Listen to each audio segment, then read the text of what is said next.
This is an Etha Echoes Tales production, bringing stories to life one chapter at a time. Sit back, relax, and enjoy the story. If you're enjoying the content, don't forget to like, subscribe, and drop a comment below. Now let's get into it. Super Gene. Chapter 1, Super Gene. Translator, Naibo Studio Editor, Naibo Studio. By a stony creek in a valley, a black-clad young man was holding a black beetle with a metallic sheen that looked like a cross between a crab and a Hercules beetle. Holding a dagger in his other hand, the young man swiftly cut the still struggling claws off the beetle, revealing white and tender meat. Almost without hesitation, the young man sucked the meat out of the claws as if he were eating a crab and swallowed it together with larger pieces of tougher meat. Black beetle killed. No beast soul gained. Eat the flesh of the black beetle to gain 0 to 10 Geno points randomly. Black beetle flesh eaten. 0 Geno points gained. A strange voice sounded in Han Sen's mind, and some data also appeared. Han Sen, not evolved. Status, none. Lifespan, 200 years. Required for evolution, 100 Geno points. Geno points gained, 79. Beast souls gained, none. I have received 0 Geno points from more than 30 black beetles in a row. I must have eaten too much black beetle flesh to evolve from it further. 0 points. When will I ever finish the first evolution and gain status? Han Sen looked frustrated. Over 100 years ago, science and technology reached a very high level, and humans finally mastered space teleportation technology. Shockingly, when they tried to be teleported, they found that they were neither sent back to the past nor teleported to the future. They didn't even travel from one planet to another. A completely different world lay at the other end of the space teleport channel. A world that human beings could not have imagined. In this world, all scientific and technological means lost their function. A machine gun in this world was not even as useful as a steel knife. Missiles and nuclear weapons would not explode, same as a heap of scrap iron. No mechanical or electronic equipment would work either. All kinds of horrible creatures inhabited this world. Human beings, who used to stand on top of the food chain because of their wisdom and technology, fell to the bottom. But when people killed certain relatively weak creatures and ate their flesh, they were surprised to find that their own bodies changed considerably and evolved quickly in ways that science could not explain. What made people pleasantly surprised was that in this world, with the evolution of the body, their lifespans also increased, which was amazing news to all mankind. In the following century, more and more people entered this world called God's sanctuary, gradually became familiar with the rules of this world, hunted its creatures, and saw their own bodies evolve. The higher the degree of physical evolution, the longer the life. Theoretically, if you could continue evolving, it could be possible to live forever. In this world, science and technology became completely useless. The only things that could help humans were the most primitive fighting skills. Ancient martial arts, which were almost forgotten in modern society, had an unexpected effect here. All kinds of ancient martial arts had been redeveloped, and after more than 100 years of development, new martial arts schools were formed and became prominent. In addition to ancient martial arts, God's sanctuary offered another tool to enhance humans, the beast soul. When killing a creature in God's sanctuary, a person had a chance to obtain the beast soul of the creature. Beast souls had all kinds of forms and appearances. Some could be summoned to fight for men, and some appeared in the form of armor or weapon. In addition, some beast souls could even help humans transform, so they could take the shape of terrifying monsters, magical birds flying between heaven and earth, or insects drilling underground. Neither martial arts, nor beast souls had anything to do with Han Sen. Even in modern society, advanced science and technology were in the hands of just a few people. Han Sen completed integrated compulsory education and entered God's sanctuary when he turned 16. What he had learned from school was no more than the beginning-level new martial arts that everyone knew. As for beast souls, they were so expensive that Han Sen couldn't afford even the cheapest. Without martial arts and beast souls, or even advanced man-made alloy weapons, Han Sen was only able to kill some low-level creatures to eat their flesh and evolve, and he was having a difficult time in God's sanctuary. But the more meat of low-level creatures he ate, the less effect of evolution he gained. 3 months in God's sanctuary, and he still could not complete a physical evolution. Han Sen had tried to kill some of the more powerful creatures, but even the weakest primitive creature, the copper-toothed beast, almost took his life. He had to rest for nearly a month before returning to God's sanctuary. By this time, Han Sen had eaten all kinds of ordinary creatures around him, and it wouldn't help to eat their flesh anymore. If he didn't risk hunting more advanced creatures, he would never evolve. When he was about to try to kill a copper-toothed beast, Han Sen saw something climbing out from the ripples of the creek. He originally thought it was a black beetle, but immediately noticed something different. All black beetles had black shells, but a bright golden color caught his eye. Han Sen gazed at the creature climbing out of the water. It really was a black beetle, but different from the ordinary ones because of its golden body as big as a basketball. It was like a sculpture carved from gold, and its eyes were crystal clear, like gems. It did not even look like a living thing unless observed carefully. Why is this black beetle so strange? Han Sen stared at the golden black beetle.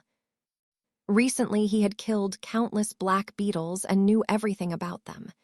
Their vision was poor, but their hearing was very sensitive. As long as he remained still, even in close proximity, a black beetle would not notice his presence. Han Sen stared at the strange beetle, and unexpectedly it climbed toward him. Without hesitation, when the golden black beetle crawled next to Han Sen, he held down the golden black beetle's shell with one hand and swiftly cut into its fragile joints with the dagger in his other hand. He made 6 clean cuts vertically and horizontally to remove all 6 claws of the beetle. The golden black beetle struggled and flipped over. Taking this opportunity, Han Sen pierced his dagger into a white mark on its belly and turned it sharply. The golden black beetle suddenly stopped moving. Sacred blood creature black beetle killed. Beast soul of sacred blood black beetle gained. Eat the flesh of sacred blood black beetle to gain 0 to 10 Geno Points randomly. Chapter 2. As Freak. Translator, Naibo Studio Editor, Naibo Studio. Han Sen was stunned by the sudden voice in his head, and he could hardly believe it was true. Sacred blood creature and sacred blood beast soul, were those even real? The creatures of God's sanctuary were divided into 4 parts: ordinary creatures, primitive creatures, mutant creatures, and sacred blood creatures. Different Geno Points could be gained by eating flesh of creatures of different types. At that time, there were 4 God's sanctuary phases known to men. With each physical evolution completed, access to the next space would be permitted. The more powerful the Geno Points used in evolution, the higher the likelihood of surviving in the next space. Sacred blood beast souls were without any doubt the best beast souls. Any sacred blood beast soul could be sold at an enormous price.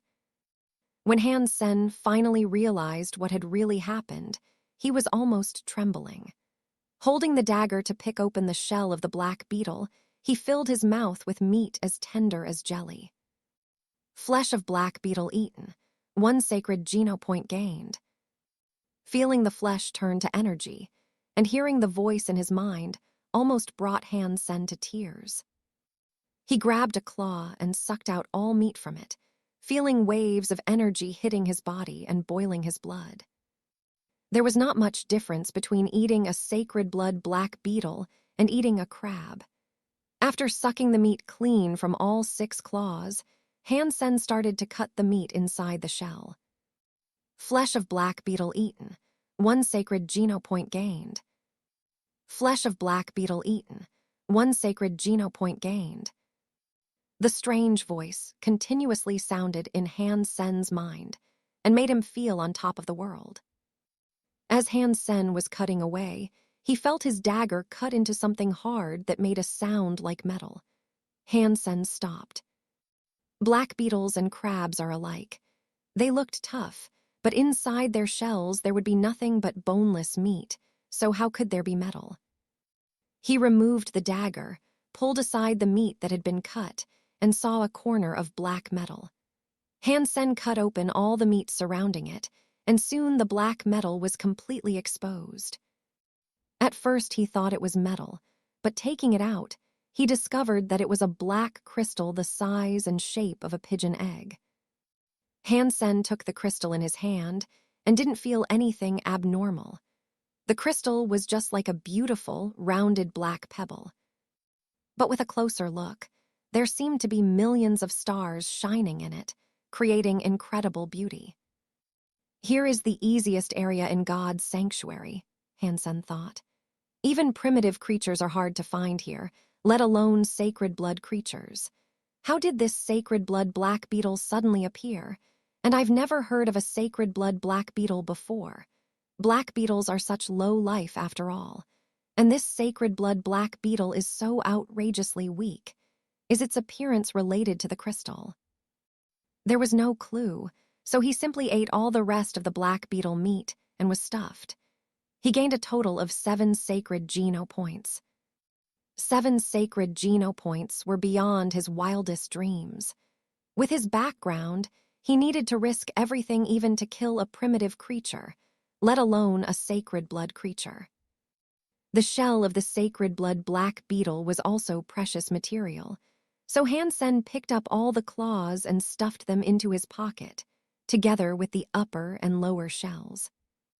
The shell of ordinary black beetles almost had no value, but the shell of a sacred blood black beetle would probably make a soup that could give him 1 or 2 more sacred Geno points. It was the first time Han Sen had eaten a sacred blood creature. Technically, he could max out and get 10 sacred Geno points. He already had 7 from the meat, and the other 3 should be in the shell. If he were to sell the shell, he could probably afford a nice private aircraft in Levo Interstellar Alliance with the money he received.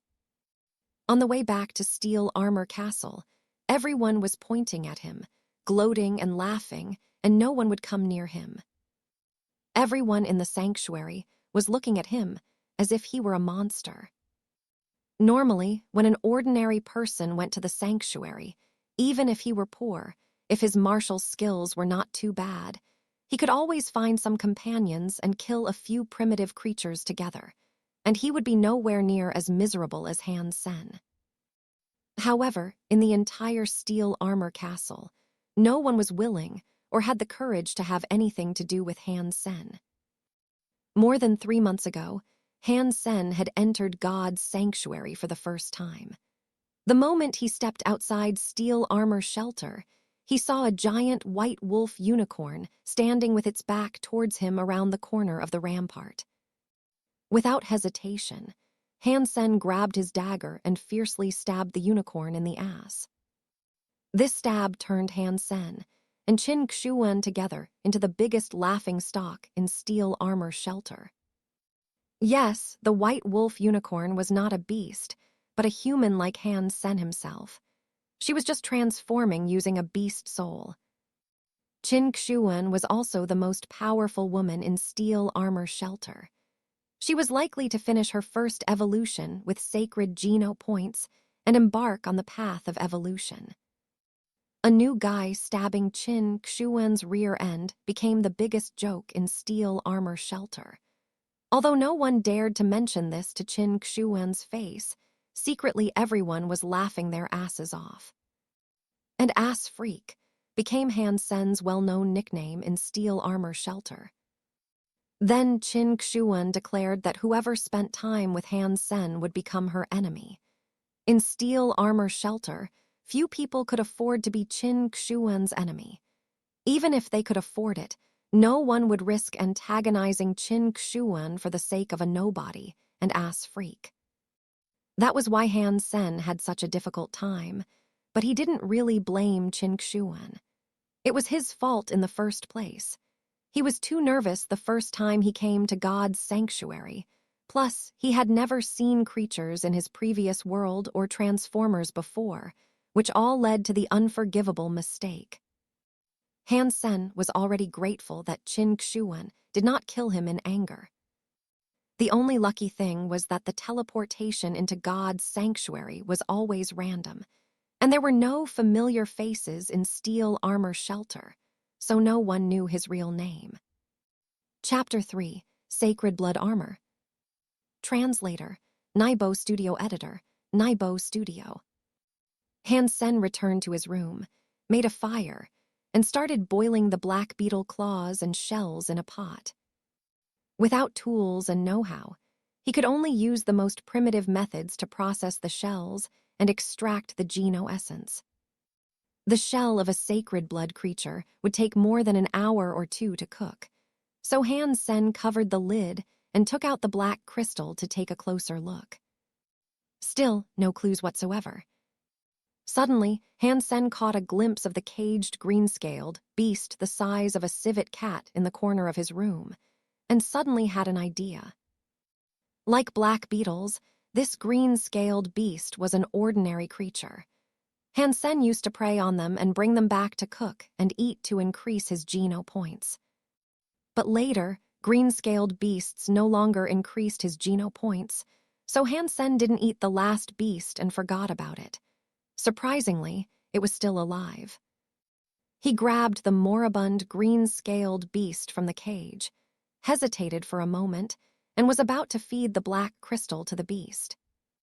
To his surprise, seeing the black crystal, the dying green-scaled beast gathered all its strength to stretch out its tongue, roll the black crystal back into its mouth, and swallow the whole crystal. There is indeed something magical about the black crystal. Han Sen was stunned and found that the green-scaled beast seemed considerably more lively after swallowing the crystal, its 4 claws scratching and head moving to bite Han Sen's hand, which was on its neck. Han Sen threw the green-scaled beast back into the cage and carefully watched it.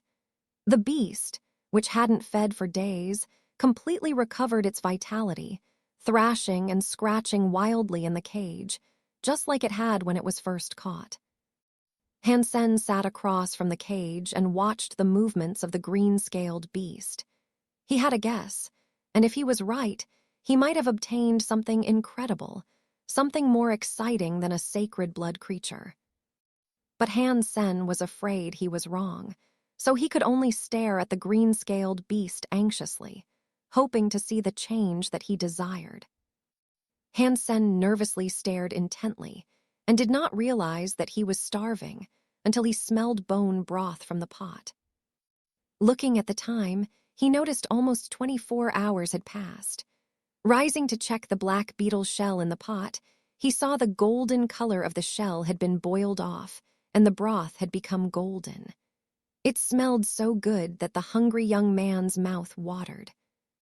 About to scoop up a bowl of soup, Han Sen suddenly heard iron breaking from the cage of the green-scaled beast. He quickly turned around and saw the green-scaled beast had bitten off an iron bar of the cage and stretched out his head from the inside. Its light green scales had now completely turned a dark green color. Its teeth had become sharp, and the tips of its 4 claws were like iron hooks. The beast was about to come out of the cage. Han Sen was pleasantly surprised and pulled out the dagger from his waist.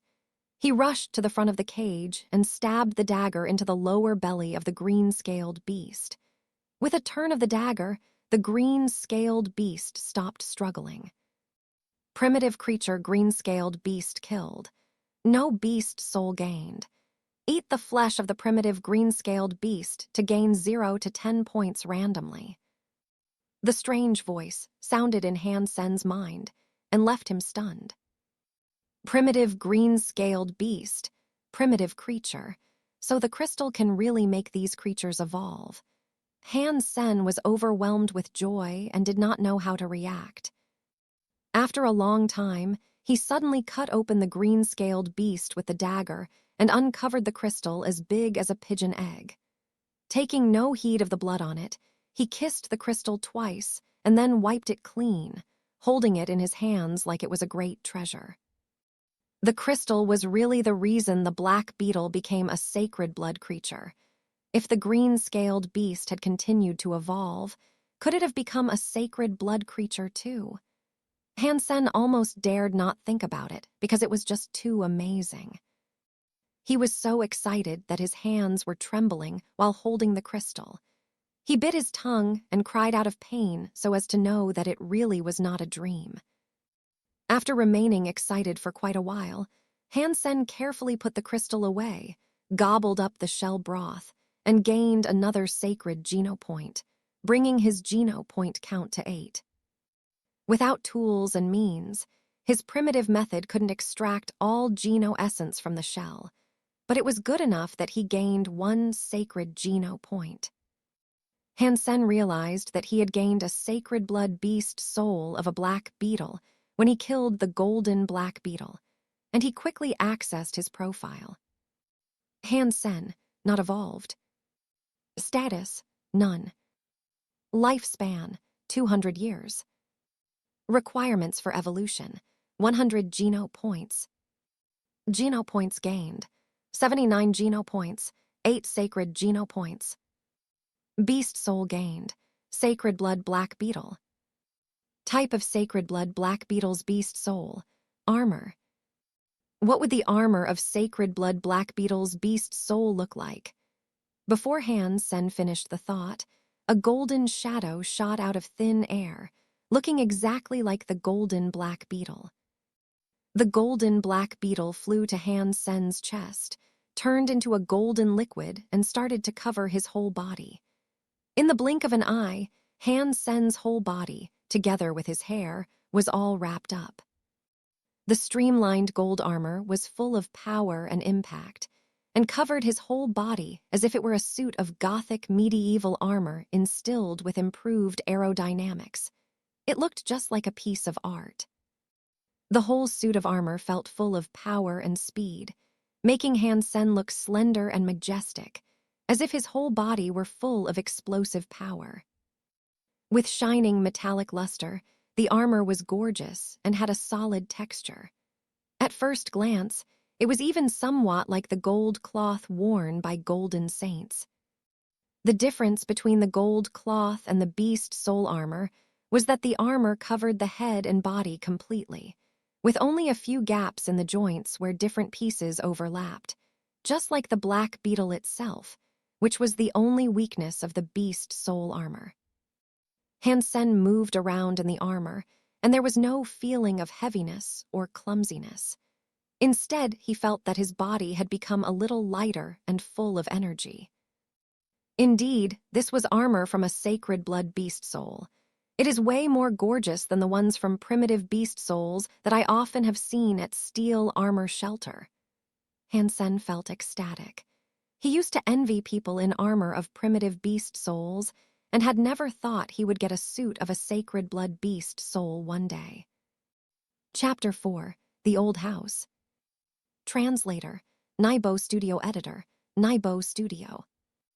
Yate Group President Zhao Yilong completed the 3rd evolution, entered 4th God's Sanctuary, and became the 83rd human in history to enter 4th God's Sanctuary. His lifespan has reached 500 years, and he has gained the status of demigod. The prodigy from Raycott Galaxy, Lange, entered 2nd God's Sanctuary with 100 mutation Geno Points. His lifespan has reached 300 years, and he has gained the status of Evolver. The Speaker of the House of Representatives, Hemingway, killed a demigod creature star of the ocean yesterday, and was the first to accomplish this feat. According to authoritative experts, in 10 years, someone will complete the fourth evolution for the first time and advance into fifth god sanctuary. Han Sen had just teleported from the steel armor shelter, and the news was playing on a virtual screen. Evolver, Surpasser, and Demigod.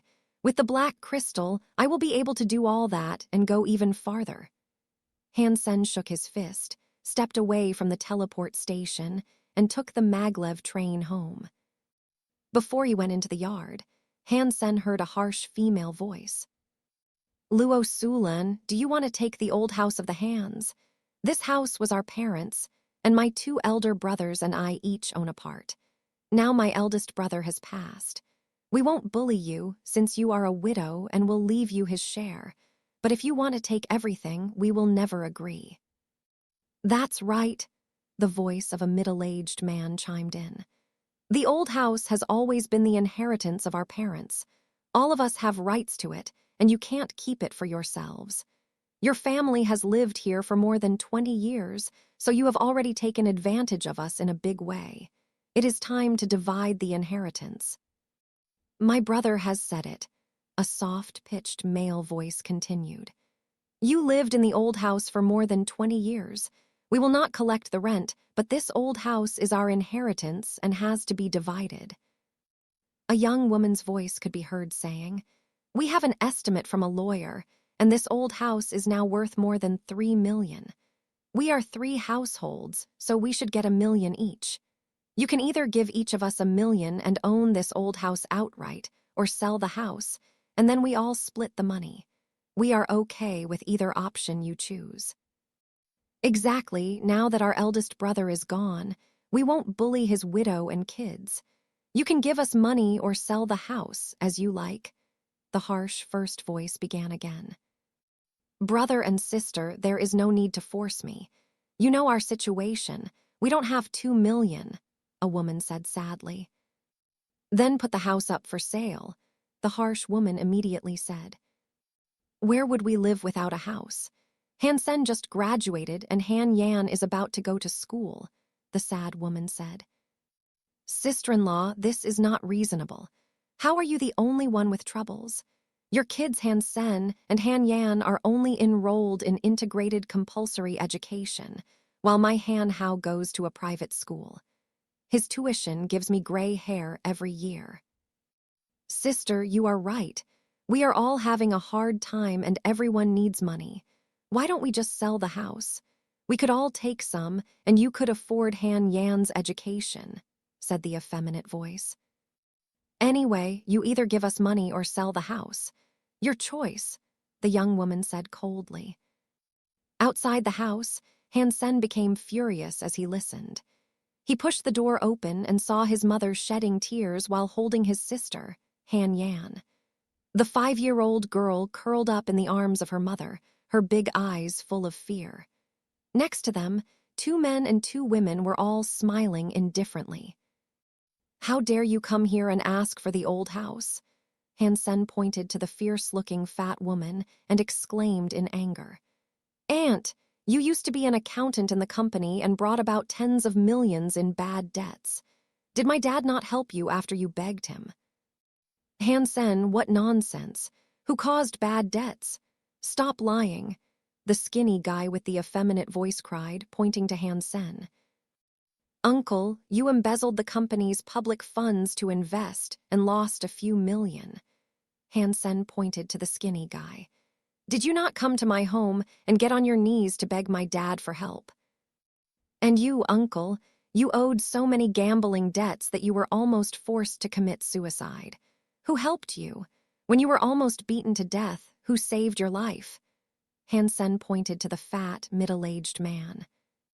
Starry Group wanted to acquire our family business. If my dad didn't represent all of you and then had a falling out with Starry Group, would he have died in such a shady way? Han Sen clenched his teeth, looking at the 4. But you skipped my dad's funeral and sold the company to Starry Group upon his death. Did you give us any of the money you got from selling the company? Also, who paid for your houses when you got married? Were those houses any cheaper than this old house? Did you take care of your parents for a single day when they were alive? How dare you come here to ask for a share of the old house? Stop it. Your father only did what he wanted to do. The company belonged to my father and we all have shares. He can't decide for us. And surely we can spend the money of the company, Uncle Han Lei said brazenly. That's true. Your father was a dictator and we are only getting our own money back. It does not matter what you say. Give the money or sell the house, otherwise we'll see you in court. You will lose the case wherever we go, Aunt Han Yume shouted. It's all your dad's fault. They started to accuse Han Sen's late father. Han Sen was shaking with anger and felt wronged for his father. When his father took over the company, it was only a small business, worth 1 or 2 million. He spent so much effort for the company to bloom and had to look after his family and make up for their mistakes. A few times the company was on the brink of bankruptcy due to liquidity problems, and he even died for the company. After his death, however, his wife and children were bullied by the relatives that he used to help. When Han Sen's father was alive, he always said that they were family and there's no need to argue. And what an irony it has become now. If they truly needed the money and had difficulties, Han Sen would just agree to give it. But all the private aircrafts they piloted here were worth more than $1 million. And they at least got $10 million from selling the company, which all fell into their pockets, and nothing was given to Han Sen's family. It was simply impossible that they didn't even have $1 million. Chapter 5, Swift Mantis. Translator, Naibo Studio Editor, Naibo Studio. After making a fuss at Han Sen's home, Han Yume and Han Lei gave his family an ultimatum. They had to come up with the money or sell the house in 1 month. Otherwise, they would file a lawsuit. I'm so useless that I can't even keep the house. Luo Sulan held Han Yan, her face covered with tears. Luo Sulan was a gentle lady. When Han Sen's father was still alive, she was treated like a princess. She didn't even know how to sweep the floor, let alone do other chores. Han Sen knew how difficult it was for her to raise his sister and him after his father passed away. Don't worry, Mom. I am here even though Dad is. I will not let them take away our house. You take a rest and I'll consult Uncle Zhang on the matter. Han Sen called a friend of his father's, Mr. Zhang. He was the lawyer who used to work in their family business as legal counsel. Hi, Uncle Zhang. This is Sen. Is your back any better? I have a legal matter that I want to ask you about, so... Han Sen looked a little pale when he hung up. He had confirmed that his relative told the truth. They do have rights to a part of the house. And if they really did go to court, the verdict would be close to what they've asked for, to either pay them money or sell the house. Sen, what did Mr. Zhang say? Luo Sulan asked Han Sen, looking at him nervously. Don't you worry, Mom. I have checked with Uncle Zhang and there is a solution. You just make sure Yan is okay and I'll take care of this. The house will not be taken away by anyone, Han Sen said with a smile. That's good. That's great. Luo Sulan breathed a sigh of relief. Having rested at home for a night, Han Sen took a train to the teleport station and entered God's sanctuary in the morning. Han Sen was teleported to his room at the steel armor shelter. When one was teleported into God's sanctuary, one would appear in a certain room only accessible to him or her. Unless permitted by the owner, others were not able to enter the room. Before finishing the first evolution and entering second God's sanctuary, this was Han Sen's home in God's sanctuary. Now Han Sen had no power or influence. The only solution was to come up with $2 million in a month if he wanted to keep the house. Although he felt it was unfair, without power, there was nothing left to do. 2 million Levo dollars was an enormous amount for a young man who just finished integrated compulsory education. In the past, Han Sen couldn't have earned 2 million in a year, let alone in a month. But now everything was different. In fact, if he had not already cooked the shell of the sacred blood black beetle, the shell alone would be worth 1 or 2 million. Even without the shell, he still had the black crystal that could make creatures evolve. As long as he had that, 2 million was nothing. Looking at the body of the primitive green-scaled beast on the ground, Han Sen hesitated for a moment before cutting the body into pieces. He then dried the meat, made it into beef jerky, and carried it with him in his waist pack. He must first catch a creature before he could use the crystal to make it evolve, and trade the flesh of the evolved creature for money. Now that Han Sen owned a suit of sacred blood beast soul armor, he could up his game and start to hunt primitive creatures instead of ordinary creatures. Primitive creatures weren't worth much, and he would waste a day's time waiting for an ordinary creature to evolve into a primitive one. To come up with 2 million, Han Sen would need to sell at least a mutant creature. Primitive creatures were usually seen a dozen kilometers from steel armor shelter. Han Sen had not dared to go that far before, but now he has had his armor. This time, his goal was no longer a copper-toothed beast, the weakest among all primitive creatures, but the swift mantis often spotted in Zephyr Valley.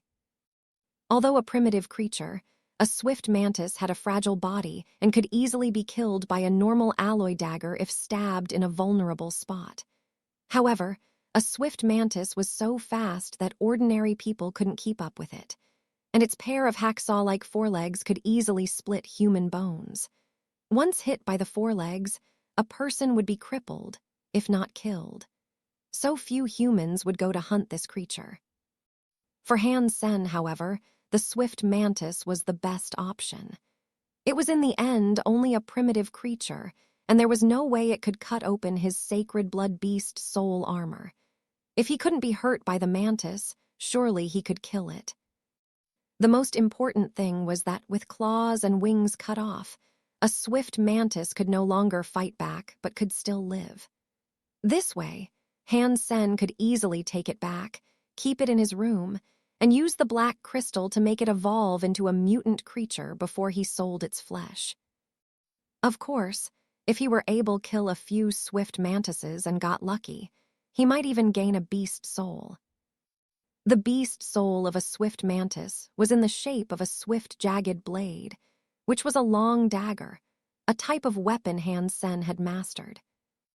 Although the swift jagged blade was only a primitive beast soul weapon, it was the sharpest of all primitive weapons, and could even compare to some mutant beast soul weapons. Because of the danger of hunting swift mantises, few would go to Zephyr Valley, and even fewer had obtained a swift jagged blade. If the rare weapon were to be sold, it would cost more than 2 million. So, if Han Sen could score a beast soul of a swift mantis, there would be no need to sell mutant creature flesh anymore. The closer Han Sen got to Zephyr Valley, the fewer people he could see. Around the valley, there was no human activity at all. Han Sen did not dare to go too deep, so he found a hidden place and summoned the sacred blood black beetle beast soul to cover himself in the golden armor. Taking a deep breath, he sneaked towards Zephyr Valley. Han Sen did not dare to go too fast. The valley was covered with trees and wild grass as tall as a man. As the trees and grass swung with the wind, it was difficult to spot any swift mantis that might be hiding there. Even momentary carelessness could lead to broken bones from a mantis attack. Chapter 6: Armor is Everything. Translator, Naibo Studio Editor, Naibo Studio. Suddenly, Han Sen saw something green, about a foot long, sticking to the grass like a leaf. If he didn't look closely, he would have thought it was part of the grass and would have never imagined it to be a swift mantis that could split a human skull with a single blow. Its pair of sickle-like, jagged forelegs were even longer than its body. Dark green in color, the forelegs were covered in a metal sheen and were nothing like its fragile body. The rigidity of the forelegs was definitely comparable to the most advanced alpha alloy. Han Sen was lucky that he found the swift mantis before it saw him. Moving towards it, he calculated the nearest he could get to it before being noticed by the swift mantis.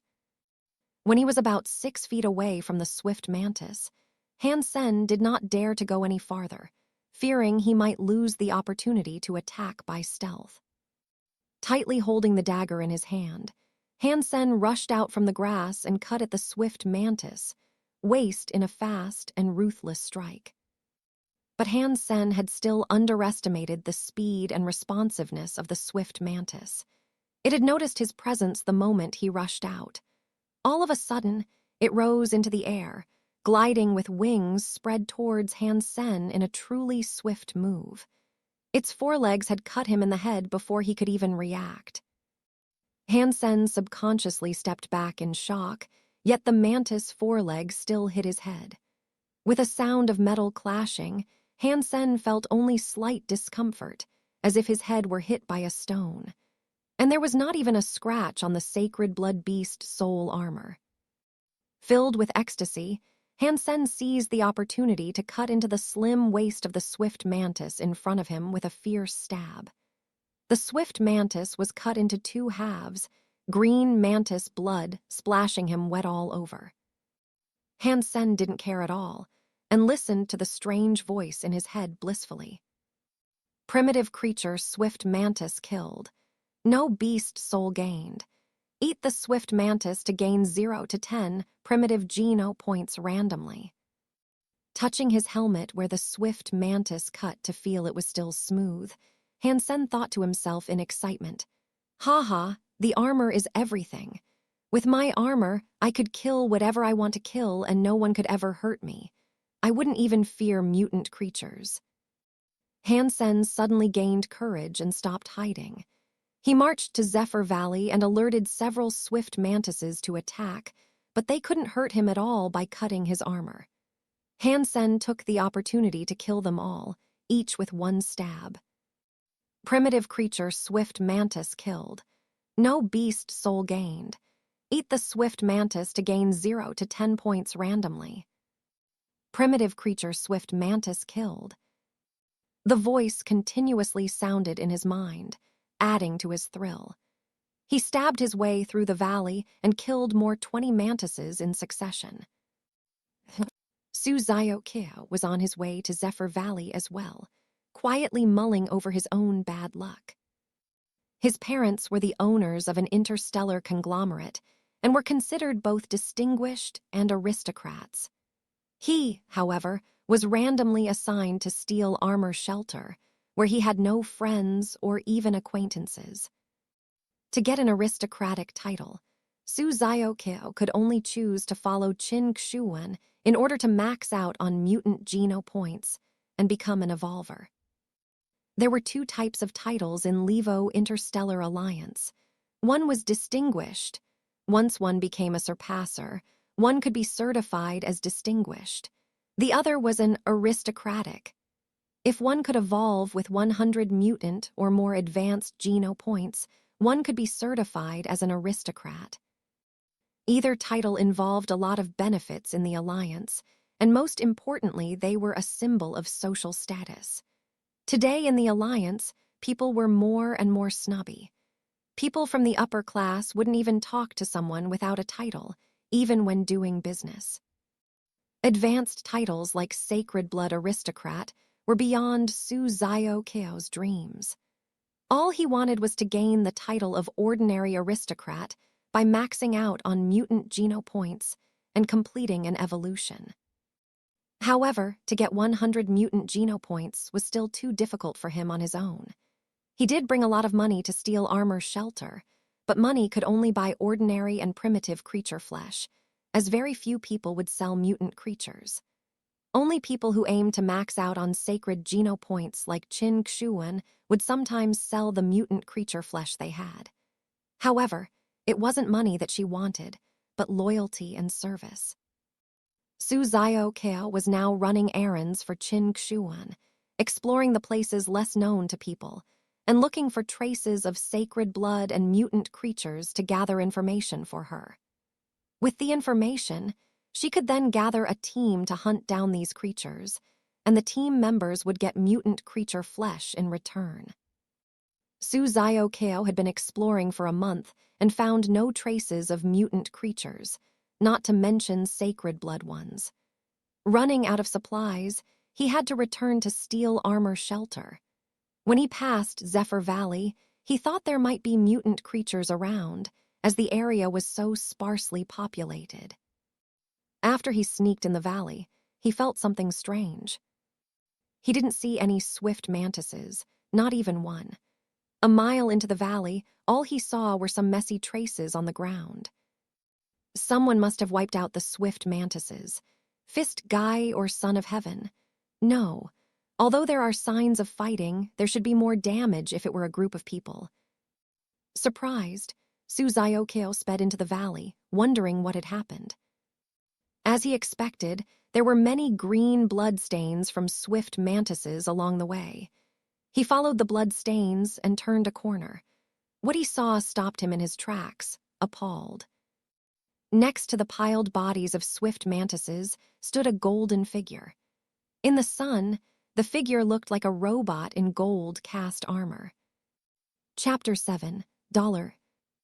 Translator, Naibo Studio Editor, Naibo Studio. Brother, you killed all these swift mantises. Su Zio Kao saw no one except for the guy in golden armor. The dead mantises were still bleeding, so they couldn't have been dead for long. Su Zio Kao couldn't believe that someone was able to kill so many mantises in such a short amount of time. Although the swift mantis was only a primitive creature, considering the sharpness of its forelegs and its speed, even those who had maxed out on primitive Geno Points didn't dare to provoke it. After all, there were too many weak spots on human body, and no one wanted to risk losing his life or getting severely injured from a mantis cut. There were at least 3 dozen dead swift mantises on the ground. Even Chin Xuan would need some helping hands to achieve this. Su Zio Kao wouldn't believe that someone could have done it alone. Want some? 1,000 Levo dollars each. Han Sen was just considering what to do with the mantises. He was on a killing spree and forgot the fact that there was no way he could eat so much mantis meat. And even if he could eat them all, only the first few could gain him Geno Points. 1,000 each. Are you sure? Su Zio Kao looked at him, surprised. Although many people were able to hunt primitive creatures, they were in short supply, especially the ones that most people had never eaten, like swift mantis. After all, people's energy was limited, and there was a limit to how many Geno Points the meat from the same type of creature could offer. Only by eating the flesh of a variety of creatures could one keep collecting Geno Points. Those who were relatively well off would all be willing to pay for the creatures. They hadn't eaten, yet in order to be able to quickly max out on their primitive Geno Points. Therefore, the primitive creatures that were easy to kill could bring a few hundred each, while the ones that were difficult to hunt, such as the swift mantis, could sell for 2,000 or 3,000 each and still be in short supply. Su Zio Kao calculated and figured that he could double or triple the price if he could transport these mantis bodies back. Yes, 1,000 Levo dollars each, Han Sen nodded. It wasn't that Han Sen did not know what the mantises were worth. Without a car or other tools, there was simply no way he could move all these bodies back on his own. And if he left now, the bodies might be stolen when he returned. Moreover, Han Sen did not want to waste his time and energy on this. He had more important things to do, and he could take some loss of the profits. As the wholesaler, he had to leave some profit to the retailer. Sure, I'll take them all. How many are there? Su Zio Kao was on board. The swift mantises could bring him more than money. Primitive creatures like the swift mantis that ordinary people couldn't easily access would make great gifts. No one could refuse such a nice offer, as long as they hadn't maxed out on primitive Geno Points. A total of 43. I'll give you a discount and charge only 40,000.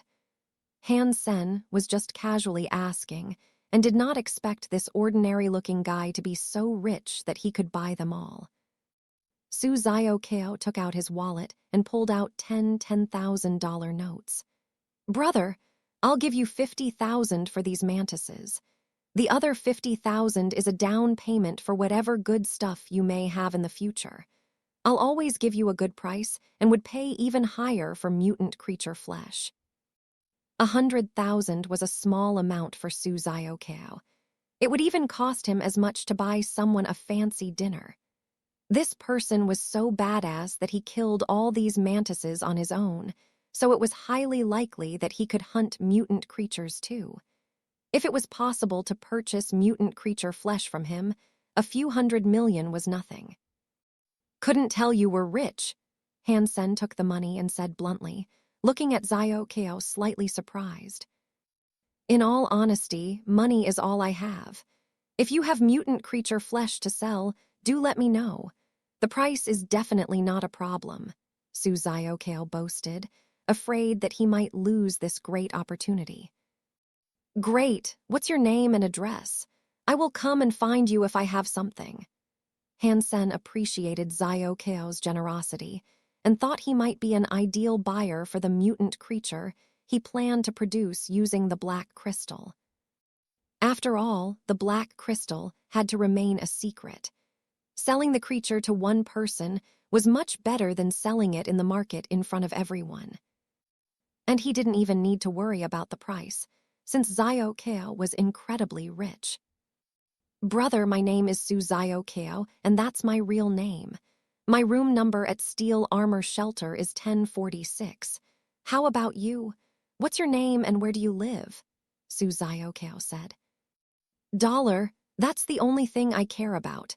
Prepare some money, and I'll go to room 1046 once I have something. Han Sen put the money into his pocket, waved goodbye to Zio and left Zephyr Valley. Having been through his father's death, Han Sen did not want to have too many exchanges with others.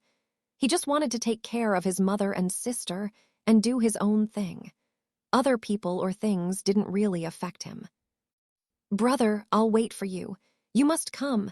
Remember, the price is definitely not a problem. Su Zio shouted at the back of Han Sen while waving his hand. After Han Sen left, Su Zio couldn't help but call out, "How could I get these back?" Su Zio thought for a while and decided to carry some back in a bag and ask some friends to help him carry the rest. Fortunately, there were almost no humans in Zioer Valley. When Su Zio came back with friends, all the bodies were still there. Zio, is it true that Dollar killed all these swift mantises? Su Zio's friends looked wide-eyed at the pile of mantis bodies. Of course. Although I did not see him hunting, there was no one else in Zephyr Valley at the time and the mantises had just died. Who else could it be? Su Zio said. I think it must be a gang of people that killed these swift mantises, and others must have left him to deal with the bodies. I don't believe one person could kill so many mantises. He must be bragging. He was definitely bragging. None of Su Zio's friends believed Han Sen killed the swift mantises alone. Translator's thoughts. Naibo Studio. Note, for English readers easily understanding the meaning of the word, translator team selected word dollar instead of jin bai in the translation. Chapter 8, Primitive Beast Soul. Translator, Naibo Studio Editor, Naibo Studio. Han Sen didn't go back to Steel Armor Shelter after leaving Zephyr Valley. In a flash, he killed every swift mantis in a frenzy so that there were none left. Well, I'll just go hunt a copper-toothed beast. There are plenty of them near Steel Armor Shelter, and there is a high chance of catching a mutant copper-toothed beast, so it wouldn't seem too suspicious if I were to produce a mutant one using the crystal. Han Sen found a habitat of copper-toothed beasts and wanted to catch one that was alone. Only able to find a small group of copper-toothed beasts, Han Sen went ahead and killed all of them but one, taking advantage of his tough armor. Primitive creature copper-toothed beast killed. No beast soul gained. Eat the flesh of copper-toothed beast to gain 0 to 10 primitive Geno points randomly. Primitive creature copper-toothed beast killed. Primitive beast soul of copper-toothed beast gained. Eat the flesh of copper-toothed beast to gain 0 to 10 primitive Geno points randomly. Han Sen's eyes widened in surprise. The 43 swift mantises and thousands of ordinary creatures he had killed didn't render a single beast soul. Now he had killed only 2 copper-toothed beasts and gained a beast soul. To get a beast soul requires pure luck. Han Sen was filled with joy. Although it was common, the beast soul of a copper-toothed beast was quite nice to have. The copper-toothed beast was one of the weakest among all primitive creatures, but its beast soul was popular. Han Sen summoned the new beast soul, and a porcupine-like shadow with bronze fangs shifted into a bronze crescent spear in his hand. The crescent spear had a bronzy sheen and a menacing look with its crescent-shaped spear head. Type of primitive beast soul of copper-toothed beast. Weapon. Han Sen played with the spear for a while, looking quite fierce. He was taught basic spear skills at school. Han Sen was interested in all kinds of weapons, so he learned well. Han Sen put away his spear before he grabbed the living copper-toothed beast and went back. On his way back, he found a lonely spot to remove his armor. Looking like himself again, Han Sen went back to Steel Armor Shelter, carrying the knocked-out and tied-up copper-toothed beast on his shoulder. At the gate of the shelter, a gang of about a dozen people were marching out, all riding on different tall beast soul mounts, headed by a man wearing steel armor and carrying a blood-red sword on his back. The man was riding a triceratops-like beast soul mount, looking mighty and majestic, attracting envious glances from all around. In Steel Armor Shelter, there are 3 outstanding persons who aim to complete evolution by maxing out on sacred Geno points. This man, Son of Heaven, was one of them. Han Sen didn't know his real name and identity, but he was definitely a king in Steel Armor Shelter. Carrying the copper-toothed beast, Han Sen stepped aside to let the gang pass. However, Son of Heaven stopped his mount when passing by him. Crack. Son of Heaven looked at Han Sen and slashed him on the shoulder with a leather whip. The copper-toothed beast fell on the ground, and Han Sen's clothes were ripped apart. A wound started to swell on his shoulder and back. "Who had the nerve to sell you this primitive creature?" Son of Heaven asked in a cold tone, looking down at him condescendingly. In Steel Armor Shelter, everyone knew that Son of Heaven was wooing Qin Xuan. Ass Freak who stabbed Qin Xuan in the rear naturally became his enemy. He was also one of the reasons why Han Sen was miserable. When learning Qin Xuan was stabbed, Son of Heaven not only had Han Sen beaten up, but also let everyone know that whoever would dare to do business with Han would become his enemy for life. "I hunted it myself." Han Sen stared back coldly, fist clenched but standing still. Not only had Son of Heaven gained a lot of Geno points, but he also had collected many beast souls. Since he had help from his gang, Han Sen wouldn't be able to touch the guy even with his best effort. Even with his sacred blood armor, he would be beaten to death before he approached Son of Heaven. God's sanctuary was different from the Alliance in that there was no law at all. Power was everything. Han Sen would only die in vain. Plus, Son of Heaven was said to be of prominent origin in the Alliance. Even if Han Sen were killed by him in the Alliance, Son of Heaven might not be subject to legal sanctions. Han Sen was not afraid of death, but if he died, what about his mother and sister? "If I find out that someone dares to sell to you, I'll make sure you both die in pain." Son of Heaven looked around and rode away. "Ass Freak, don't make trouble. Or else I don't mind teaching you another lesson." Luo Tianyang smirked at Han Sen before following the gang on a black wildebeest. Luo Tianyang, a henchman and old acquaintance in the alliance of Son of Heaven, was one of those whom he sent to beat Han Sen up. Han Sen watched the gang going away with fire burning in his eyes. He picked up the copper-toothed beast quietly and walked towards steel armor shelter, with everyone watching him with derision. Stronger, I need to become stronger. With scorching anger in his chest, Han Sen knew he was far too weak to fight the gang on his own. The black crystal, however, was his biggest opportunity. Son of Heaven, just get rid of him for good, Luo Tianyang said coldly. Son of Heaven smiled and said, Qin Xuan is a stubborn girl. She doesn't like people to intervene in her business. Since she did not kill Han Sen, she might be upset if I did. What an unwise woman, another henchman of Son of Heaven, Peerless Sword, said. It's her honor that you, bro, would chase her, while she just puts on airs. If it weren't for you, I would have killed her already. Don't put Qin Xuan down. She is quite something in both God's sanctuary and the Alliance. If she becomes mine, it will be a huge advantage to me. Son of Heaven said grimly. End of discussion. We need to get to Sunset Slope before Fist Guy's gang. That sacred blood creature has to be ours.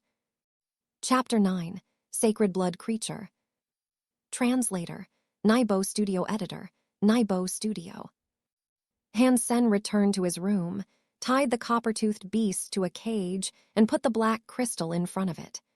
The beast gobbled up the black crystal greedily. After an entire day, Han Sen noticed some changes to the copper-toothed beast. Its fur had been gray-black like a wild boar, and its fangs had been bronze. Now its fur also started to show a bit of bronze luster, and the fangs had become brighter in color. However, this was not a true mutant copper-toothed beast, which ought to look like a bronze statue. Although this one did show some bronze luster, it was still quite different from a mutant one. It seems that the evolution from a primitive creature to a mutant creature is a more complex process than from ordinary to primitive, so it requires more time than one day, Han Sen pondered. After more than 2 days, its bronze color thickened, but the copper-toothed beast still didn't look like it was going to evolve anytime soon. Han Sen had to let the beast evolve at its own pace and go kill some primitive creatures for money. Plus, he could also use some primitive Geno Points. Even if one didn't choose to use the primitive Geno Points to complete evolution, the more primitive Geno Points one gained, the stronger the body would become. And the same went for ordinary and mutant Geno Points. If one could max out on ordinary, primitive, and mutant Geno Points, one's physical conditions would still be far beyond the average level, even without evolution. With the black crystal, it wouldn't be difficult for Han Sen to max out on all 4 types of Geno Points. At the moment, he wanted to max out on the other 3 before he focused on sacred Geno Points. Han Sen left his room and walked into the shelter, feeling slightly different. Today the streets seemed to be a lot less crowded than usual. What's going on? Han Sen walked past the plaza and found fewer stalls there than usual as well. People there were all whispering something to each other. Han Sen listened for a while and started to figure out what had happened. A few days ago, someone had spotted a new sacred blood creature near the Sunset Slope. Somehow the 3 gangs in steel armor shelter all found out about it and gathered at the slope, but the outcome was terrible. The sacred blood creature ran free while a lot of men were killed. Today, Qin Xuan, Son of Heaven and Fist Guy had reached an agreement to hunt the sacred blood creature together. They also recruited a lot of lone wolves and smaller groups, forming the largest campaign in steel armor shelter in recent years. The 3 gangs were determined to kill this creature. Han Sen suddenly had an idea, so he turned around and ran out of the city. When there was no one around, he summoned the black beetle beast soul and covered himself in armor. After running for 2 hours, he came to a stone hill west of Sunset Slope. Having finally climbed to the top of the hill, Han Sen took a look in the direction of Sunset Slope. Among thousands of people fighting and yelling, there was a monster with the head of a cow, the upper body of a human, and the lower body of a horse. It was holding a double-edged golden axe and pushing its way through the crowd. No one could withstand the fierce blow of its axe. Han Sen happened to see the monster swinging the axe at Son of Heaven. Who even had his blood-red sword, Son of Heaven did not dare to block the axe. He stepped on his own mount and leaped back a few feet. Roar! The monster's double-edged axe hit the Triceratops-like beast soul mount and split it in 2 halves. That broke Son of Heaven's heart. A mutant beast soul mount was very rare, with the same value as a small interstellar spaceship. How is this sacred blood creature so strong? Han Sen was shocked. The sacred blood creature ran and killed thousands of people in a flash, and no one was able to fight back. Even people as strong as Qin Xuan, Son of Heaven, and Fist Guy didn't dare to engage in a frontal attack. Hit by all sorts of alloy arrows and beast soul arrows, the monster still didn't even get a scratch. When it swung the axe, no one could get close. Such a mighty creature corresponded to Han Sen's impression of a sacred blood creature. The sacred blood black beetle he killed was way too weak compared to this monster. It was only a little stronger than an ordinary black beetle and didn't even feel like a sacred blood creature. People were expecting to trap the sacred blood creature, but now a key buffer was lost as the Mount of Son of Heaven was killed. The sacred blood creature was charging madly, waving the golden double-edged axe and leaving screams, blood, and limbs behind. It took it only moments to rush out of the siege to the mountain. At the foot of the mountain, it even smugly turned around and stood on its back legs, mooing like a cow before it ran into the mountain. F***K, it wants to escape. Son of Heaven furiously summoned a green eagle-shaped beast soul, which turned into a green iron bow in his hand. Then he summoned a fiery beast soul in the shape of a giant 6-winged wasp as his arrow. Seeing the arrow, Qin Xuan and Fist Guy exclaimed, "A sacred blood beast soul of a 6-winged wasp." They had joined force with Son of Heaven in hunting the sacred blood 6-winged wasp. Son of Heaven was the one who had launched the final blow. They just didn't expect him to be so lucky to have gained its beast soul. There were less than 10 beast souls known to people in the entire steel armor shelter, and many were left by those who already had evolved and gone to Second God's sanctuary.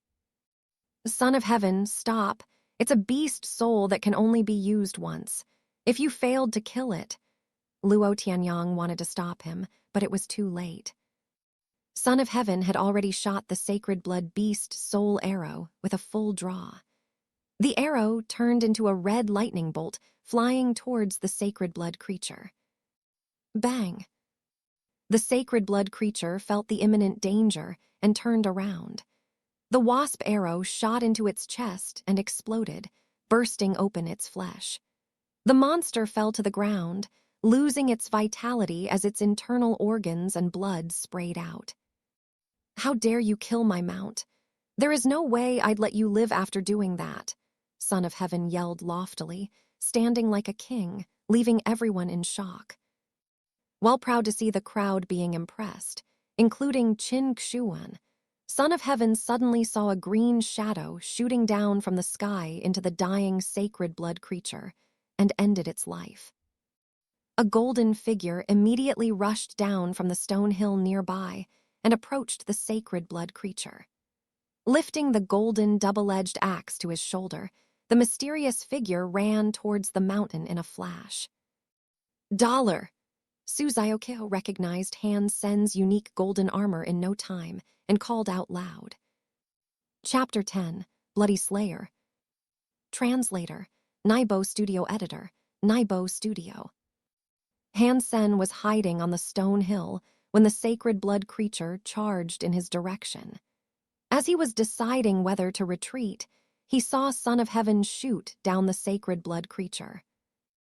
Anger surged, and Han Sen rushed down the stone hill while summoning the bronze crescent spear. He shot the spear at the monster and hit it in the wounded chest, killing the dying creature. Sacred Blood Bloody Slayer killed. Sacred Blood Beast Soul Bloody Slayer gained. Eat the flesh of Bloody Slayer to gain 0 to 10 sacred Geno Points randomly. The voice in the back of his head brought him intense joy. He had just gained another Sacred Blood Beast Soul. His luck was too good to believe. However, Han Sen did not have time to celebrate. The body of the Bloody Slayer was too large for him to take away, but what he could take away was the giant golden axe. The creatures in God's sanctuary could produce certain treasures through special means. People called these treasures gears. Although gears were just like solid items and could not be summoned like beast souls, they could perform as well as beast souls if they were produced by advanced creatures. The Bloody Slayer was peerless when holding the golden axe, and the axe could easily break normal beast soul weapons and beast soul mounts, so it proved to be an excellent sacred blood gear. Han Sen's goal was to get the golden axe, and the beast soul of Bloody Slayer was completely unexpected loot. Watching Han Sen running on the mountain with the golden axe, everyone was stunned. Mother f*** Cash Cur! Son of Heaven let out a raging roar when he realized what had happened. With a black wildebeest summoned as his mount, he rode madly in Han Sen's direction. Behind him, his gang all raced off on their own mounts to chase Han Sen, roaring and rebuking him. Han Sen did not expect the golden axe to be so terribly heavy. With 8 sacred Geno Points, he was already a lot stronger than before, yet he could still barely walk with the axe, not to mention run. The Bloody Slayer made it seem so light. How could I run off with such a heavy weapon? Han Sen looked back and could already see Son of Heaven and his gang only half a mile from him. Although it was too heavy to carry, Han Sen would never leave behind such an excellent sacred blood gear. He suddenly thought of his newly gained beast soul of the Bloody Slayer, took a look at it, and suddenly cheered up. Type of Sacred Blood Bloody Slayer's beast soul, shape-shifting. Without thinking, Han Sen summoned the beast soul of Bloody Slayer, and a majestic shadow galloped out, looking just like the monster, only missing the giant axe. The beast soul ran towards Han Sen and was instantly integrated with him. His body was transformed into a Bloody Slayer, and the black beetle armor changed its shape accordingly, still fully covering Han Sen's body as a Bloody Slayer. After all, beast soul armor was not as rigid as man-made ones, and could change according to the shape of the body. After shape-shifting, Han Sen felt so energetic that the golden axe was now nothing to him. Running with 4 hoofs, he also became incredibly fast. Han Sen surged up the mountain at full speed and disappeared, far outpacing the gang. Everyone was speechless, as everything happened so fast. Many smirked as they watched Son of Heaven and others who were still chasing Han Sen. **T, who was that guy? He's got some nerve jumping into the boiling pot. And what loot! In addition to the golden axe, he gained a sacred blood beast soul. Can you imagine how much it must be worth? You think you could buy a sacred blood beast soul just with money? Ha ha, Son of Heaven must be so mad. A sacred blood beast soul. It would have been his but was taken away. The arrow he used seemed like a one-off sacred blood beast soul. And what did he get in return for such investment? LOL. I'm just afraid Son of Heaven will lose his mind. Didn't expect there to be a sacred blood beast soul. How lucky that guy is. He could never have killed the monster alone. And a dozen sacred blood creatures may not even render a single beast soul. It just happened that he gained everything with the last hit. Who was that guy indeed? Is there such a person in steel armor shelter? I heard someone call him Doll, but not sure. Doll, interesting name. After less than an hour, Son of Heaven returned gloomily with his gang. But people already knew it was impossible to find someone on the winding mountain trails. Son of Heaven immediately questioned Su Zio Keo when he got back. His exclamation "dollar" had been a mistake. Su Zio Keo had no choice but to tell him everything about how he met Han Sen, which wasn't very helpful since all he had was a name, Dollar. Son of Heaven didn't fully believe him, but couldn't do much as Su Zio Keo was in Qin Xuan's gang. He bitterly led his gang back to Steel Armor Shelter and locked down the shelter, swearing to find Dollar and cut him into pieces. Most people did not learn the name Dollar, while Doll became popular. For a while, Doll, Son of Heaven, Sacred Blood Creature, and Sacred Blood Beast Soul became the most popular topics in Steel Armor Shelter. Chapter 11, Who is Dollar?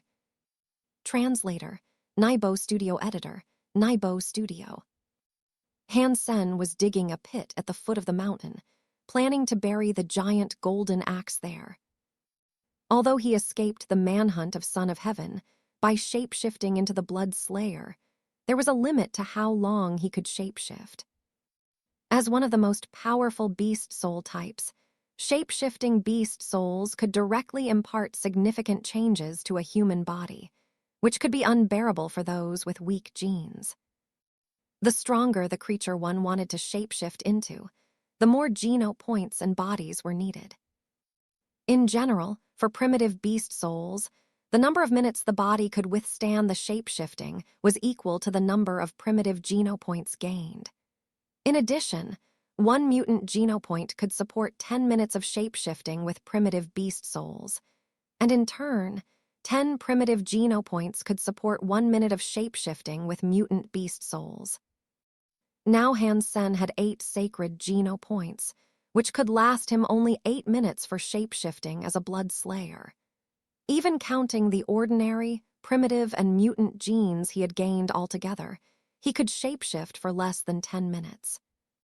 It was enough for escaping, but if he were to fight a gang of people, he could only kill 1 or 2 before his time was up. No one could see a sacred blood beast soul if it wasn't summoned, yet the golden axe could not be turned invisible. The person he mainly had offended was Son of Heaven, yet the campaign was a joint one, and the axe should have been the mutual gain of all 3 gangs. Hence, Han Sen had pissed off all of them and could only bury the axe in that spot for the time being.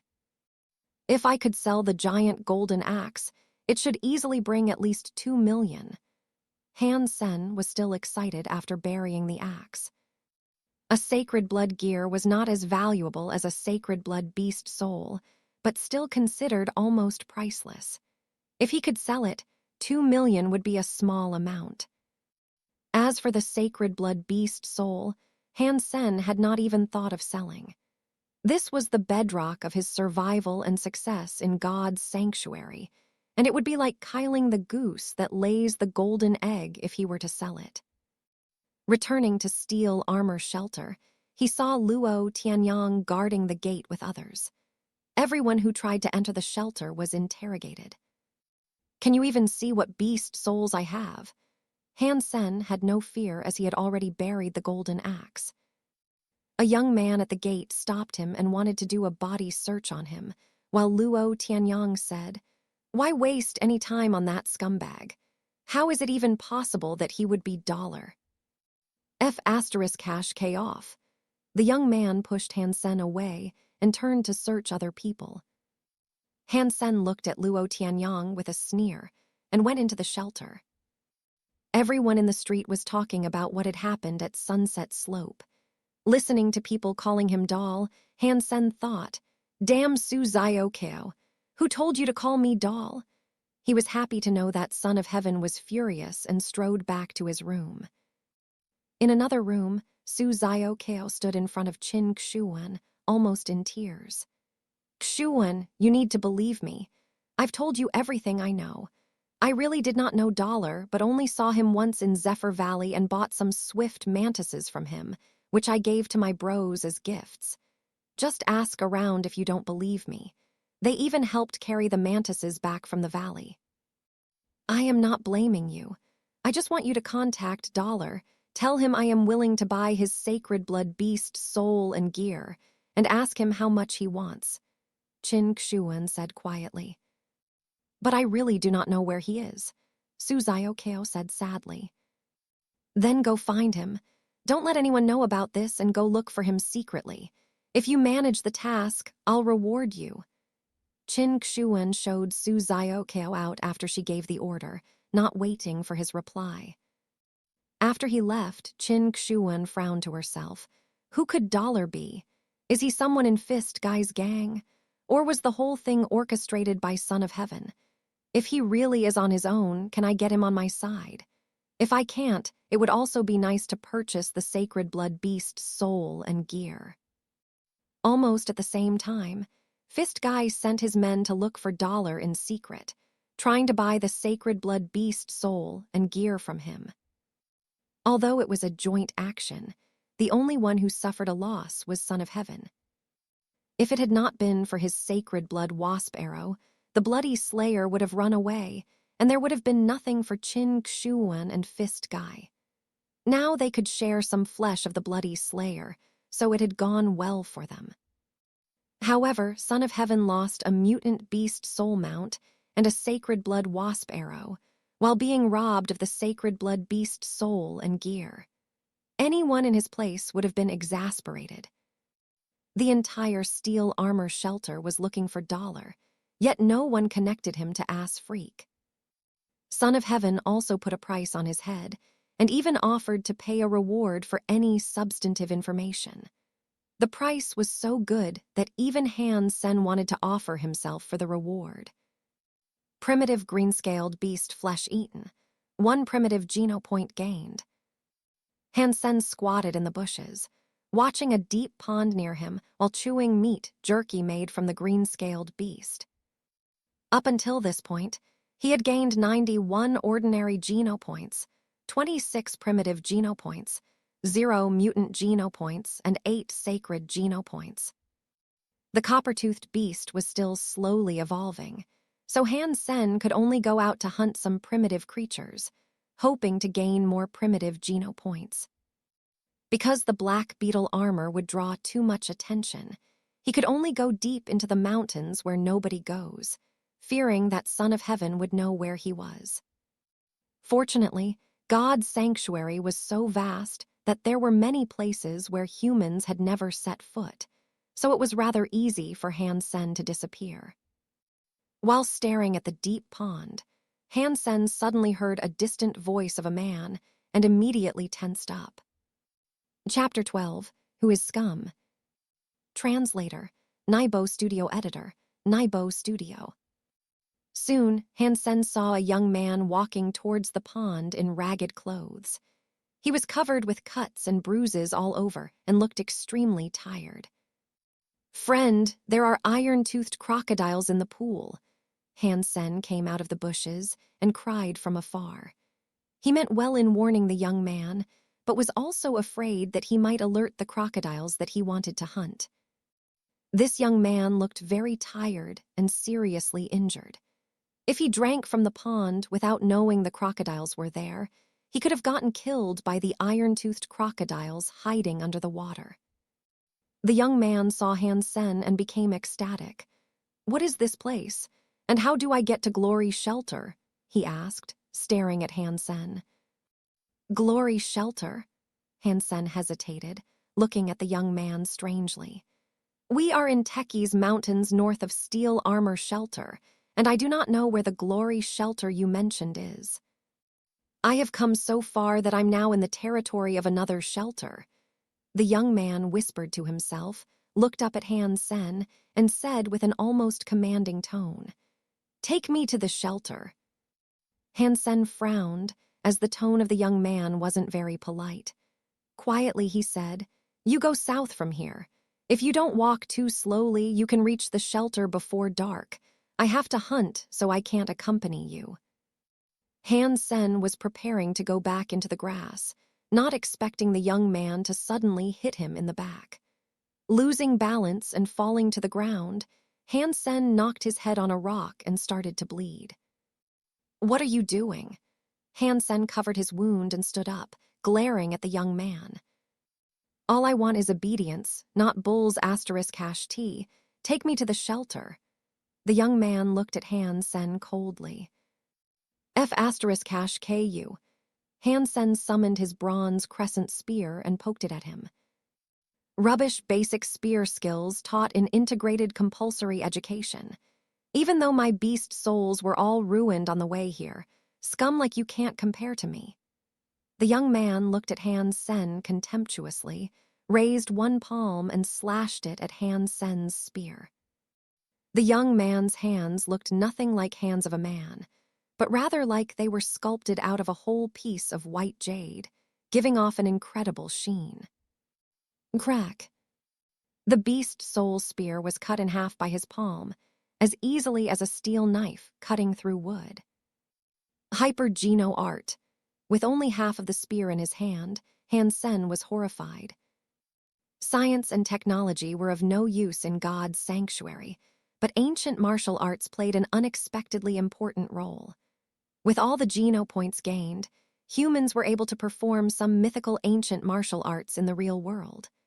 Nonetheless, it wasn't the so-called chi, but the power of genes that powered the ancient martial arts. So the more Geno Points gained, the more effective ancient martial arts would be. The research showed that ancient martial arts could stimulate and bring out the potential of genes, offering extraordinary power to mankind. A new type of martial arts was developed called Hyper-Geno arts. Hyper-Geno arts were deeply rooted in ancient martial arts, full of mysteries that couldn't be explained by science. Their practice methods were mostly monopolized by the upper class. The most advanced Hyper-Geno arts were the least accessible. For those who graduated from a public school of integrated compulsory education like Han Sen, Hyper-Geno arts were never an option. Only the advanced schools would teach basic Hyper-Geno arts. If the process of gaining Geno Points was compared to turning mud into steel, then Hyper-Geno arts could decide whether the steel was to be made into knives and guns, or simply left as a piece of metal. Acquiring genes to make the body evolve was merely acquiring the material, while Hyper-Geno arts taught one to use the material effectively. "You know a lot for the scum you are." The young man looked at Han Sen indifferently. "This is your last chance. Lead the way or die." Again, he raised the jade-like palm as if he was an executioner about to perform his duty. If Han Sen didn't comply, he would cut his head off. "Kiss my ass." Han Sen summoned the black beetle armor and covered himself, kicking the young man with a leg sweep. "You asked for it." The young man's face darkened, his jade-like palm chopping towards Han Sen's leg. Clank. Han Sen's leg was knocked away, and there was a white mark on the golden armor. The young man was also forced to step back from Han Sen's kick. Surprised, he looked greedily at Han Sen's armor. "It didn't break under my jade skin. Must be sacred blood beast soul armor then. A scum like you having such a nice thing is just a gift sent from heaven. Hand over your armor and I'll spare your life." Han Sen turned around and launched another kick in rage. The young man grabbed Han Sen's leg and twisted it, wrestled him down and came down hard on his back with a knee. "Ah!" Han Sen uttered a scream, feeling his spine about to break. Scum is always scum, even with a sacred blood beast soul. The young man, named Zhu Longyan, continuously hit Han Sen on the back of head, knocking his head into a rock. He cried ferociously, "Surrender the sacred blood beast soul. It's not meant for scum like you." "Asshole!" Han Sen's blood was burning. He suddenly raised his head and buted Zhu Longyan's face with his helmet. Blood splashed from Zhu Longyan's nose. He covered his nose and backed off. Han Sen regained freedom and immediately summoned the bloody slayer. The moment he turned into the monstrous figure, he threw himself at Zhu Longyan. Zhu Longyan kept chopping at Han Sen. while Han Sen ignored all the attacks from his tough hands and held him down tightly, the cow-shaped head knocking on his head. Who is scum? Who the F***K is scum? Han Sen knocked madly on Zhu Longyan's head over and over again. Chapter 13, Jadeskin. Translator, Naibo Studio Editor, Naibo Studio. While Zhu Longyan was struggling to kick Han Sen, the latter ignored him and rammed his face with the cow head. It didn't take long before Zhu Longyan's body went limp. When Han Sen finally calmed down, he was already dead, with his face smashed in like a hunk of meat. With the body of a bloody slayer and sacred blood beast soul armor, even those who practiced hyper-Geno arts couldn't resist such brutal impact. Han Sen let go of the body, and Zhu Longyan fell to the floor like a pool of mud. Having dismissed the beast souls, Han Sen felt a severe pain. It was hurting so much in a few spots that it felt like his bones were broken. Han Sen dreaded to think what could have happened. He was injured so badly, even with the shape-shifting and armor. Zhu Longyan's hyper-Geno art was really quite something. If he had the same beast souls, Han Sen wouldn't be a match for him. Looking at the dead body, Han Sen hesitated and then searched the body. There was a wallet with no cash but several crystal credit cards in it, deluxe ones with high credit lines. He also found a memory chip. After some thought, Han Sen destroyed the wallet and credit cards and threw them, along with the dead body, into the deep pond, while keeping the memory chip. Several iron-toothed crocodiles emerged from the water and snapped at the dead body. Soon even the bones were gone. Han Sen was relieved and turned away. Too injured to keep hunting, Han Sen returned to steel armor shelter, enduring the pain. The gang of Son of Heaven were still looking for Dollar, and the bounty had been raised. Unfortunately, no one had any interaction with Han Sen, so no one would know Dollar was actually Ass Freak. People were still talking about Dollar on the streets. Han Sen went all the way back to his room and checked out the copper-toothed beast, which had turned bronze in most parts, although the shade was still lighter than a true mutant copper-toothed beast. It probably would take more time for the evolution to complete. Teleporting out of God's sanctuary, Han Sen went to see a doctor. Multiple fractures of the bone were diagnosed, and it took the doctor a long time to fix all of them. Fortunately, Han Sen still had the 10,000 he earned from Suzayo Kyo, or else he wouldn't even have been able to afford the medical bills. Back home from the hospital, Han Sen closed the door and inserted the memory chip into a smart gadget, trying to find out Zhu Longyan's identity. Able to cross the mountains and swamps to reach steel armor shelter, and having practiced a hyper-Geno art that looked very advanced, Zhu Longyan would be a formidable opponent if he still had his beast souls with him and had not been injured. The smart gadget displayed the contents of the memory chip, and Han Sen only had to look for a while before he became wild with joy. Hyper-Geno arts. It's a tutorial for hyper-Geno arts. Han Sen almost laughed out loud. The hologram stored in the chip was a naked woman making odd movements while reciting arcane incantations. With each movement, she would also give some explanation. Although the woman was extremely beautiful, Han Sen was completely attracted to what she was talking about and had no other thoughts. Jadeskin, isn't this the hypo-Geno art used by Zhu Longyan? Han Sen had seen the power of Jadeskin when Zhu Longyan used it, and became even more happy. Having locked himself in the room for 48 hours, Han Sen finally memorized everything in the chip and destroyed it, as it could become a pitfall in the future. After watching the Jadeskin tutorial, Han Sen had a stronger sense that Zhu Longyan must have been somebody significant. Han Sen began to practice Jadeskin as he was recovering. He had thought before about buying a tutorial of a hyper-Geno art after he had earned some money. However, the ones that could be bought were all cheap, unlike Jadeskin, which he could tell was premium. Knowing that practicing jade skin might eventually expose him, Han Sen still decided to begin. If he missed jade skin, he might never have the opportunity to practice a premium hyper Geno art. Having practiced for several days, Han Sen felt his body had become cooler, and his body temperature was indeed 35 degrees Fahrenheit lower than normal. It was not a discomfort, but rather a refreshing feeling. Han Sen felt more fit, as if his body cells were full of energy. His body temperature didn't change further as he kept on practicing.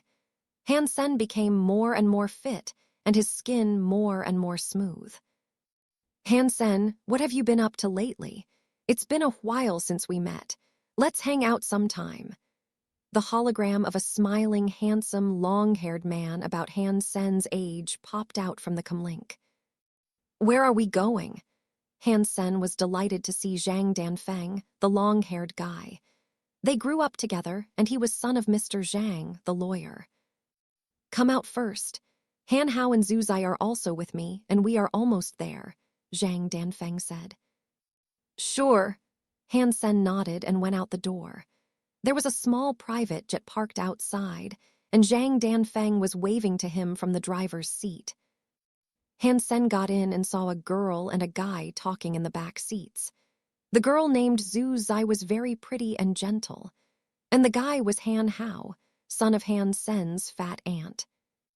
Han Sen's aunt was an aggressive woman, so Han Hao inherited her family name. The four young people had all grown up together. However, after Han Sen's father's accident, he could only go to integrated compulsory education, while the rest were in private schools. Han Sen nodded to Han Hao and Zhu Zai and sat in the co-pilot seat. Han Hao took a look at him and continued to talk to Zhu Zai, ignoring Han Sen. Zhu Zai, you should see it. Dollar just waved his hand and turned into a monster with horse legs, a human upper body, and a cow head in golden armor. Son of Heaven and his gang could do nothing but watch him gallop away. Chapter 14. The Chosen. Translator, Naibo Studio Editor, Naibo Studio. Han Sen was somewhat surprised to see Han Hao sputtering on. He did not know Han Hao was also randomly sent to the steel armor shelter. Han Hao was 3 months younger than him, so he should have just had his birthday and gained access to God's sanctuary. For unknown reasons, if those under 16 were teleported, their bodies would suffer irreversible damage. So according to the Alliance laws, one must be 16 years old to be teleported to God's sanctuary, regardless of social status. Hey, Frenzy, where are we going? Han Sen asked Zhang Danfeng. Although Zhang Danfeng was a good-looking man, he became crazy whenever he was in a fight, hence the nickname. Zhang Danfeng's face lit up. Starlight Martial Hall. My idol Tang Zhenliu's going to be in an exhibition fight held there. He was the chosen last year, and his broadsword skills are so fierce. Zhang Danfeng was full of yearning. In this era where everyone was focused on evolution, stars no longer came from acting, singing, sports, and esports, but from fighting. In God's sanctuary, once every year the martial hall of each shelter would open at the same time, and those in the top 100 could have their names on the martial steel in the martial hall. The champions from each shelter would be eligible to compete among themselves. And the same happened in all 4 phases of God's sanctuary. The top 10 from each phase could have their names on the sacred steel, which was public to everyone in the same phase, and gain the title, the Chosen. And the 10 chosen would become the hottest stars of the year. In recent years, Qin Xuan had always been the champion of steel armor shelter, but her name was never on the sacred steel, so she was never among the top 10 of First God's sanctuary. Ranking number 5 last year, Tang Zhenliu was known for his fierce broadsword skills. He was very popular among young people and even more well-liked than the top 4. He was paid as high as 10 million Levo dollars for any exhibition match. Knowing his popularity, Han Sen was nevertheless shocked when he saw a full house at Starlight Marshall Hall, which could accommodate more than 100,000 people. Many crazy fans were holding signs and calling out Tang Zhenliu's name. When he appeared, a girl was so excited that she fainted. If I could have my name on the sacred steel like Tang Zhenliu once in my life, then I'd know I've lived, Zhang Danfeng said admiringly. You will frenzy. Han Sen smiled and said, watching the young people around him going crazy for Tang Zhenliu's appearance. It's so hard. I have entered God's sanctuary for 3 months already.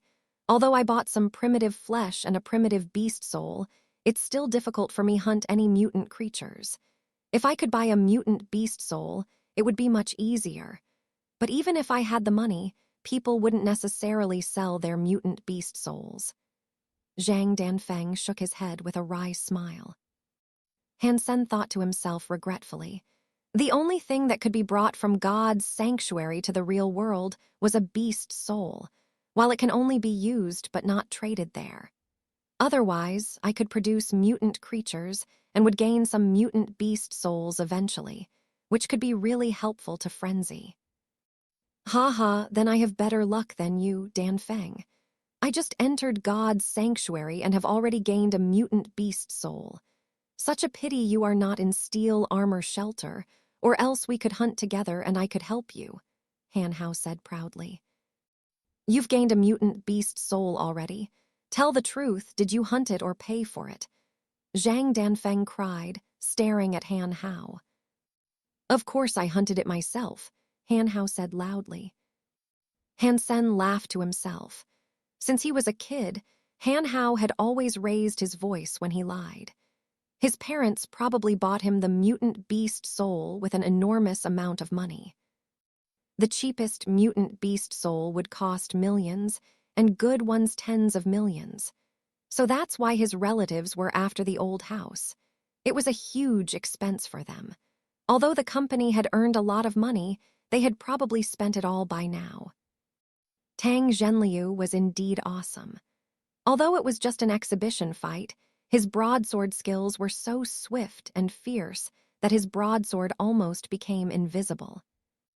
After watching for a while, Han Sen knew that Tang Zhenliu must have practiced premium hyper-Geno arts and learned his weapon skills from masters, and he was no competition to Tang Zhenliu. Tang Zhenliu won the fight and summoned a beast soul to perform, shape-shifting into a 3-meter-tall Tyrannosaurus creature and smashing a huge stone with its head, arousing a burst of screaming. Sacred blood beast soul of raging Dementor, I would do anything for a beast soul like this. Zhang Danfeng stared at Tang Zhenliu, who turned into a monster with a watering mouth. This is nothing. This beat soul is nothing like the one Dollar has. Han Hao sputtered about Dollar as if it were himself. It would take a showdown to tell. Tang Zhenliu was Danfeng's idol, so he was upset to hear that. I don't know how good Dollar was, but his sacred blood beast soul was robbed from others, and it was not a chivalric act. Even if he had a great beast soul, he would not be comparable to Zhenliu. Han Sen blushed with shame and thought, oh, Frenzy, you didn't know what a hard time I was having. How could I let go of an opportunity like that? Not to mention Son of Heaven was my enemy. Han Sen was hesitating whether or not to tell them that Dollar was himself, but decided not to. It wouldn't do them any good, after all. Rate translation quality. Chapter 15, Selling Flesh. Translator, Naibo Studio Editor, Naibo Studio. Chapter 15, Selling Flesh. Han Sen kept practicing jade skin and recovering after he returned home. Every 2 days, he went to God's sanctuary to check on the copper-toothed beast. It took the beast half a month from the time it swallowed the black crystal to become a mutant creature, but it was still the size of an ordinary copper-toothed beast, while the mutant copper-toothed beasts Han Sen had seen were twice that size. In addition to the size, the one he evolved into wasn't much stronger either, not even close to a true mutant one. Han Sen took out his alloy dagger and slashed the beast on the neck, but caused no damage at all. It was his dagger that chipped. So it is somewhat different from an ordinary one. Han Sen shapeshifted into a bloody slayer and snapped its neck by force. Mutant copper-toothed beast killed. No beast soul gained. Eat its flesh to gain 0 to 10 mutant Geno Points. The sound in his mind overjoyed Han Sen. It might look different than a wild, mutant copper-toothed beast, but it was fine as long as it was indeed a mutant creature. Now what was troubling him was how to sell this mutant copper-toothed beast. He really needed the money, or else he could just eat it to gain mutant Geno Points. It is too dangerous for me to sell it showing up as dollar, now that the entire shelter is looking for him. But it would also be troublesome if I were to sell it using my own true identity. Han Sen still decided to use Dollar's name after some hesitation. Su Zio Keo was depressed these days. Qin Xuan asked him to find Dollar, but he didn't know Dollar any more than she did, so what was he supposed to do? Early in the morning, Su Zio Keo was tripped by something and fell flat on his face. Who is this F*** cur that placed a stone in front of my room? He's dead if I find out. Even more depressed than before, Zio Keo saw that there was something under the stone. He took a closer look and found a note and a bundle. The note said, "Goods worth 50,000 delivered. We are square. If you want more, come to Zephyr Valley tomorrow. Cash only." Although there was no signature, a coin was drawn at the lower left corner, making clear who it was from. Dollar! Su Zio Keo was thrilled but didn't make a sound this time. Looking around and seeing no one, he took the bundle and note and closed the door. Su Zio Keo carefully opened the bundle and saw a long strip of meat, jerky the size of 2 or 3 bites. Su Zio Keo chewed up the meat jerky and swallowed.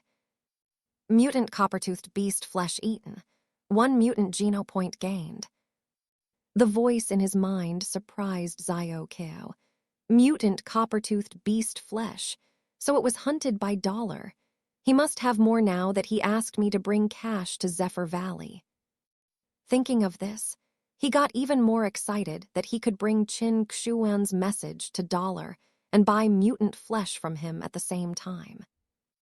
Early in the morning, Su Zio Keo set off to Zephyr Valley. He waited from early morning to noon, but didn't see Dollar coming. *T, he must have fooled me. Su Zio Keo was so upset that he was preparing to leave, but then heard someone say, "You brought cash." Shocked, Su Zio Keo turned around and saw Dollar in golden armor emerging from below the ground. "Brother, did you hide there all morning?" Su Zio Keo said, staring at Han Sen. "I've been hiding here since last night.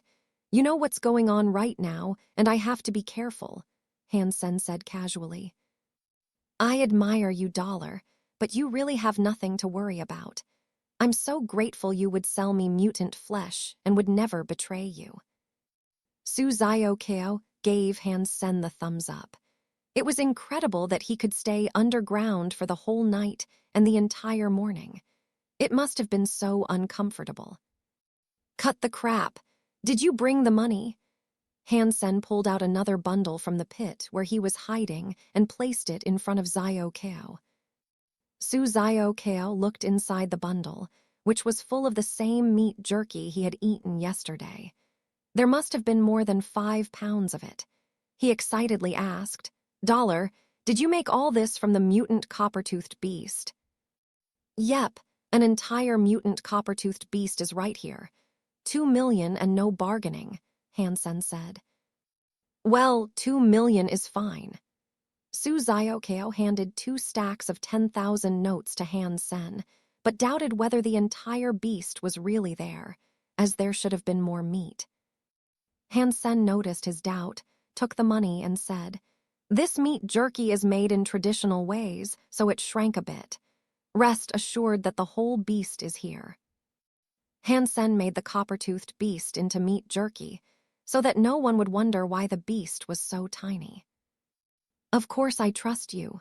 Suzaokeo paused and said, Dollar, you should know that I work for Qin Xuan. She has a message for you. She wants to buy the sacred blood beast soul and golden axe you gained the other day, and she could offer you a good price. Oh, what is the price? Han Sen was interested in selling the golden axe, as it was not that portable. He hadn't found a chance to use it, so it was still buried. You will have to figure this out yourselves. I'm just the messenger, Suzaokeo shrugged and said. If you meet with Qin Xuan, tell her if she really wants to buy it. She can name a price and you can bring it to me, Han Sen said lightly. It was too risky for her to meet Qin Xuan. Chapter 16, Quartz Scorpion. Translator, Naibo Studio Editor, Naibo Studio. Han Sen took back the beast soul armor and returned to steel armor shelter. When he was entering the gate, he met an acquaintance. Sen, Han Hao was surprised to see him. Han Hao, ass freak. Han Hao's companions all recognized Han Sen and looked at Han Hao strangely. No, wrong guy, let's go. Han Hao paused and looked embarrassed. Without saying hello, he walked past Han Sen. Han Hao hadn't expected Han Sen to be in the same shelter, nor that he was also the infamous ass freak. If word got out that he was Han Sen's cousin, Han Hao couldn't imagine what Son of Heaven and Qin Xuan would do to him. Han Sen smiled wryly and did not expose Han Hao's lie. Since Han Hao didn't want anything to do with him, why would he do his cousin any harm? With 2 million on him, Han Sen left God's sanctuary and went back home. He asked Mr. Zhang to help with the legal procedures regarding the old house to avoid any further disputes with his relatives. After that, Han Sen felt a lot more relaxed. Everything would be taken care of, and life would only get better.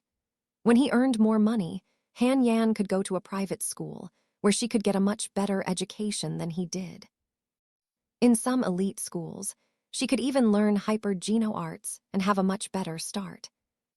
To enter an elite school, however, her family must be aristocratic. So Han Sen must complete one evolution and gain the title. That would be a piece of cake for me. I could even have the title of Sacred Blood Aristocrat if I want. Han Sen's spirits were high. Brother, you here? Han Yan, in floral pajamas and holding a doll in her arms, poked her head through the door and searched for Han Sen.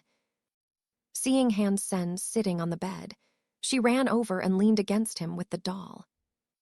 Naughty girl, why are you still up? Han Sen pinched her little nose. Yan wants to listen to a story.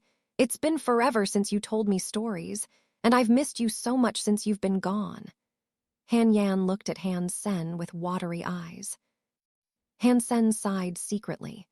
Since he graduated and entered God's sanctuary, he had almost no time for his little sister, which he felt so guilty about. I'll tell Yan a story right now. Han Sen sat Han Yan on his lap, opened a storybook and read softly, Once Upon a Time. After Han Sen returned to God's sanctuary, he decided to catch a primitive creature to feed, which, incredibly, would turn to a mutant one in half a month.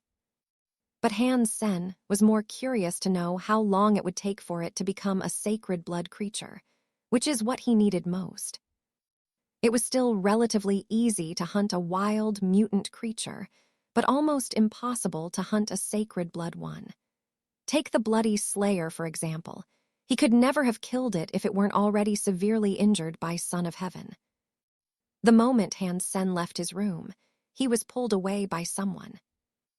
Han Sen turned and saw Han Hao, who pulled him to a remote spot.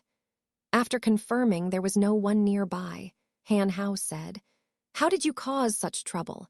You haven't even been here long, and you've managed to piss off gangs of both Qin Xuan and Son of Heaven.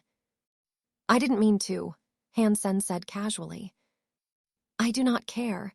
You are on your own for the stupid things you did. You are not allowed to say that I am your cousin or that you know me in front of others. I just started here and have a bright future and will not be destroyed like you were, Han Hao said, glaring at Han Sen. Sure, I won't tell.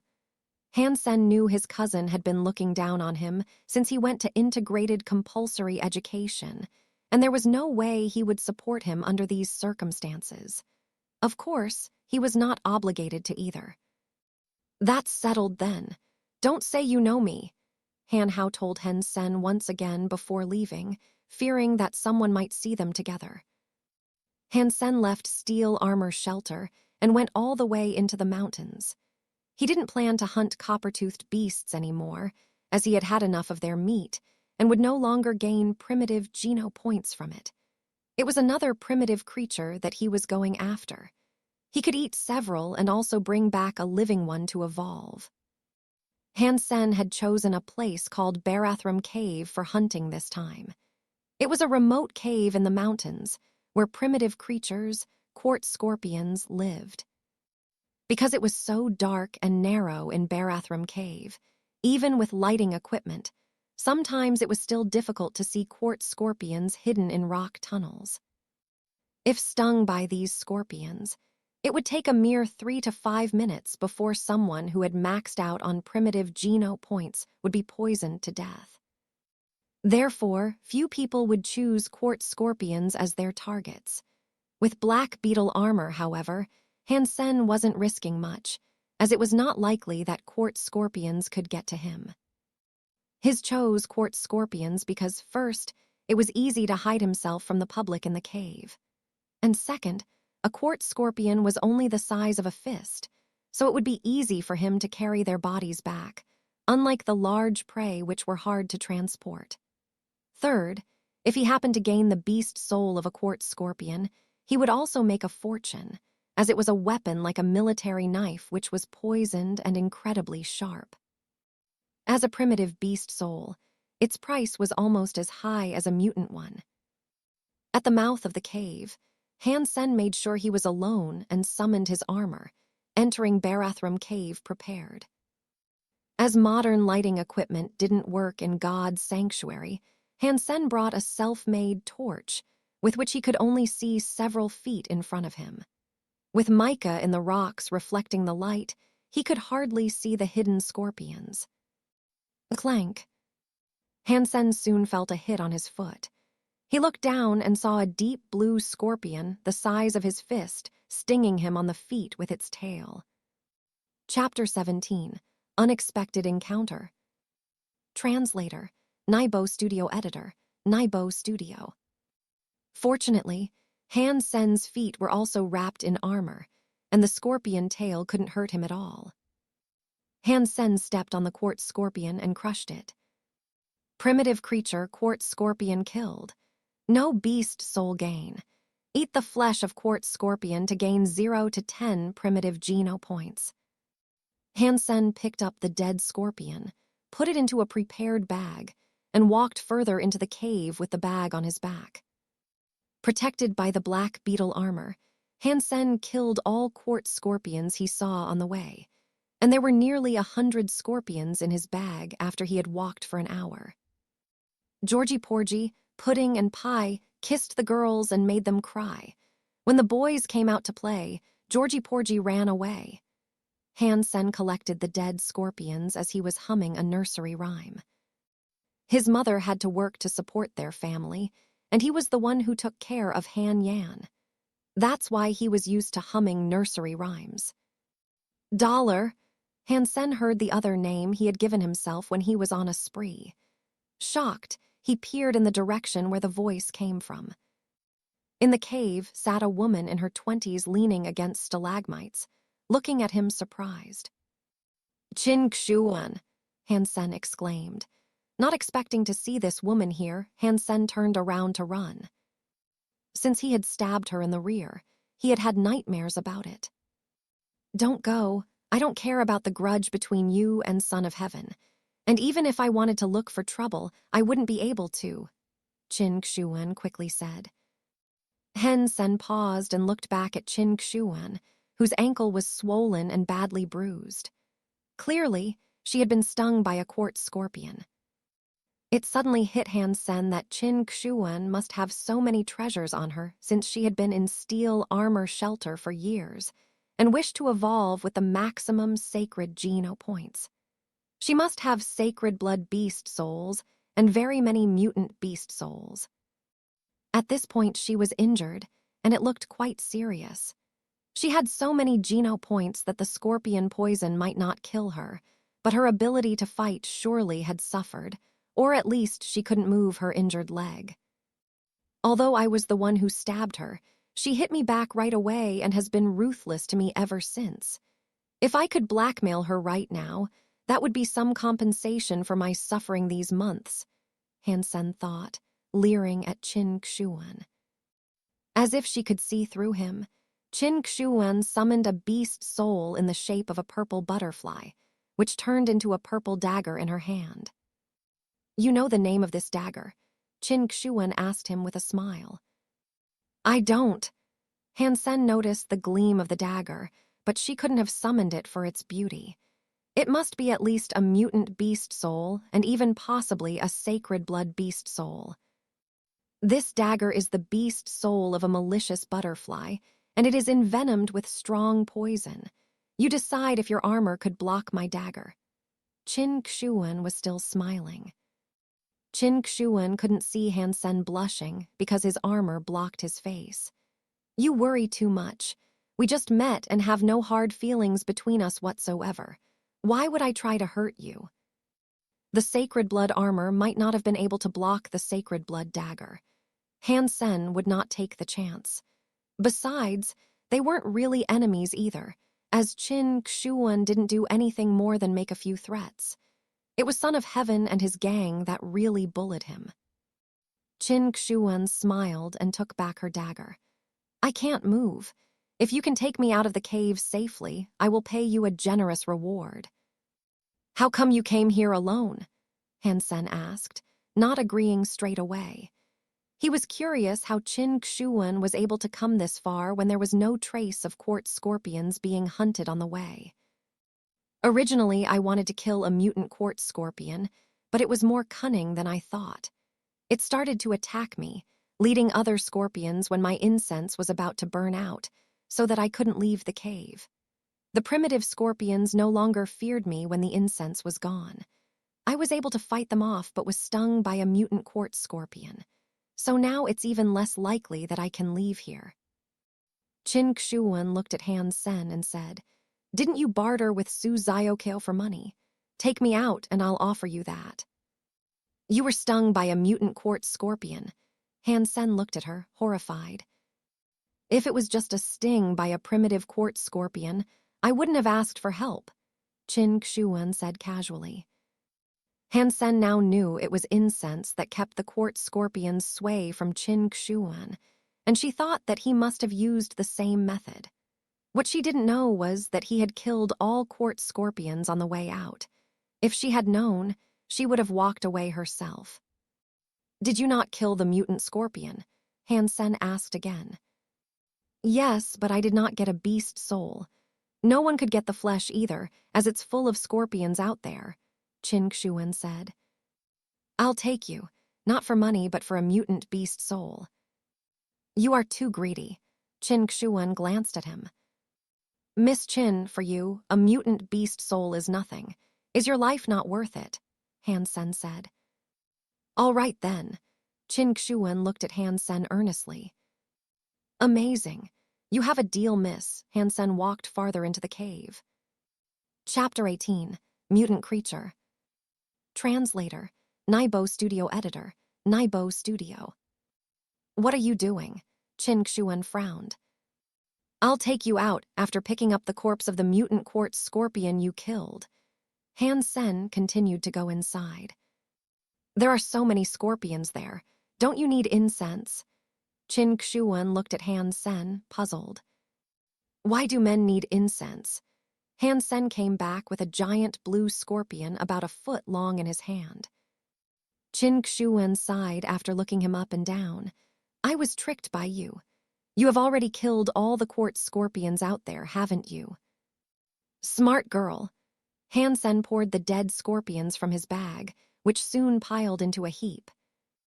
Although Qin Xuan had guessed it, She was still surprised to see that Han Sen had killed so many scorpions.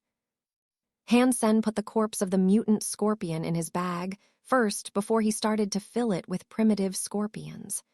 There were still a few that wouldn't fit in there, and he didn't waste those but ate all the flesh until he had cleaned them up. Primitive quartz scorpion flesh eaten. 4 primitive Geno Points gained. I haven't seen anyone quite like you, willing to eat such disgusting things. Qin Xuan had never met someone who had such nice equipment but remained so stingy. Come on. Han Sen squatted next to Qin Xuan, wanting to carry her out on his back. Since there are no scorpions anymore, I could just walk out, Qin Xuan said. You have promised me a mutant beast soul and couldn't take that back anyway. Why not enjoy my service with your injured leg? Han Sen said. You are right. Why not? She bit her bottom lip, got up and carefully climbed onto the back of Han Sen. With the armor, Han Sen couldn't really enjoy the feeling of her body against his. He walked out, carrying Qin Xuan with his bag in one hand. She only weighed about 100 pounds, which was nothing for Han Sen, who had already gained quite a lot Geno Points. They emerged from the cave in no time. Where are you going? Asked Han Sen. Back to the shelter, Qin Xuan said. Han Sen no longer spoke and carried her towards steel armor shelter. After an hour, he let her down. It is not too far away from the shelter now, and people pass by here all the time. Wait for a while and then ask them to bring you back. Han Sen extended an empty hand to Qin Xuan. Now, my mutant beast soul. I have asked Su Zio Kao to send a message. Would you sell me the sacred blood beast soul and gear? Qin Xuan didn't hesitate before she handed over a mutant beast soul in the shape of a black cat to Han Sen. What is your offer for the golden double-edged axe? Han Sen asked. 2 million. That is a piece of sacred blood gear, while 2 million won't even get you a mutant beast soul. Han Sen frowned. Sacred blood gear is very nice, but you can't take it to the real world, while beast souls could be used outside God's sanctuary. That explains the price. If you would sell a sacred blood beast soul, I'd give you 20 million, explained Qin Xuan. A mutant beast soul plus 2 million, Han Sen said. A mutant beast soul is out of the question. I'll give you 5 million. Flesh of 2 mutant creatures and 2 million. You are asking too much. Final offer 6 million. After all, you can't take it outside, Qin Xuan said. Okay, get the money ready. I will tell Zio Kao when and where we trade, Han Sen said and left with his bag. You really would not consider selling the sacred blood beast soul? 20 million is just a tentative offer. We could discuss further, Qin Xuan said to his back. No way, Han Sen left without pausing. Qin Xuan looked at him, leaving in thought. His armor was tougher than the quartz scorpion's sting. It must also be a sacred blood beast soul. Who was he? He doesn't look like a soldier. She had no clue. Han Sen went back to his original look and returned to the shelter with his bag. There was no one guarding the gate anymore. They had searched for Dollar for so long and found nothing, so they had to give up. Coincidentally, Han Sen ran into Han Hao and his friends again. Nice to see you again, ass freak. You have a full bag with you. How many mutant creatures did you hunt? A young man ridiculed him. 1, Han Sen replied calmly. Ha ha, you are funny. Could you even hunt primitive creatures? It must be full of black beetles there, laughed the young man, leading everyone to burst into laughter. No one believed Han Sen could get a mutant creature. Han Hao, don't mistake him for anyone. If you knew him, you'd forever have bad luck. A young man patted Han Hao on the shoulder. No way I'd know, ass freak. Han Hao looked embarrassed. Han Sen ignored them and carried his bag back to his room. He saved the mutant quartz scorpion and was going to sell Zio Kao all the rest. Although he could evolve a creature into a mutant 1.5 a month with the black crystal, he'd rather use the crystal to get sacred blood creatures. Chapter 19. The Distinguished and Aristocrats Only. Translator, Naibo Studio Editor, Naibo Studio. In the middle of the night, Han Sen placed a bag of dead quartz scorpions and a note at the door of Su Ziokeo's room before knocking a few times. Then he hid in an alley close by and made sure Ziokeo took the bag and note inside. It turned out to be a nice collaboration, and Han Sen got the 6 million promised by Qin Xuan and another 80,000 for the scorpions. He went back to his room with boxes of cash and almost jumped with joy. Even when his father was still alive, he had never seen so much money at once. Han Sen left God's sanctuary with the money, since the only thing he wanted to do right now was to share the joy with his mother and sister. Their adversity had finally ended. The 2 million he earned before was all used on solving the issue of the old house, and he could eventually have the 6 million to himself, which was a totally different feeling. Although the money was not even enough for the rich to buy a luxury airplane, for Han Sen, it was already the most money he had seen in his life. "Mom, Yan, I have something to show you." Han Sen pulled them into his room and poured the cash onto his bed. "Where did you get so much money?" Luo Sulan was first frightened instead of being surprised, fearing that her son might have done something dangerous. "Mom, I was lucky to have killed a mutant creature and gained the beast soul, so I traded it for this money." Han Sen did not dare to tell the truth, afraid that Luo Sulan might get worried. He didn't dare to leak anything about the black crystal, as the precious stone may land its innocent possessor in jail. His whole family could be wiped out if word got out. Luo Sulan said ruefully, "Sen, you should not have sold it. It could be of great help to you, and we could always get by." "Mom, no worries. I will have another chance. I've eaten the mutant flesh and gained mutant Geno Points. In the future, it'll be much easier for me to hunt, and everything will get better." But Luo Sulan still felt bad, as it was not that easy to kill a mutant creature.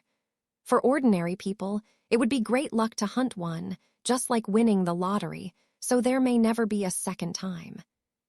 "Yan is about to start school, and I'm not letting her to go to a public one like I did," Han Sen said. Luo Sulan looked at her children with tears in her eyes. "It's all my fault. I didn't take good care of you."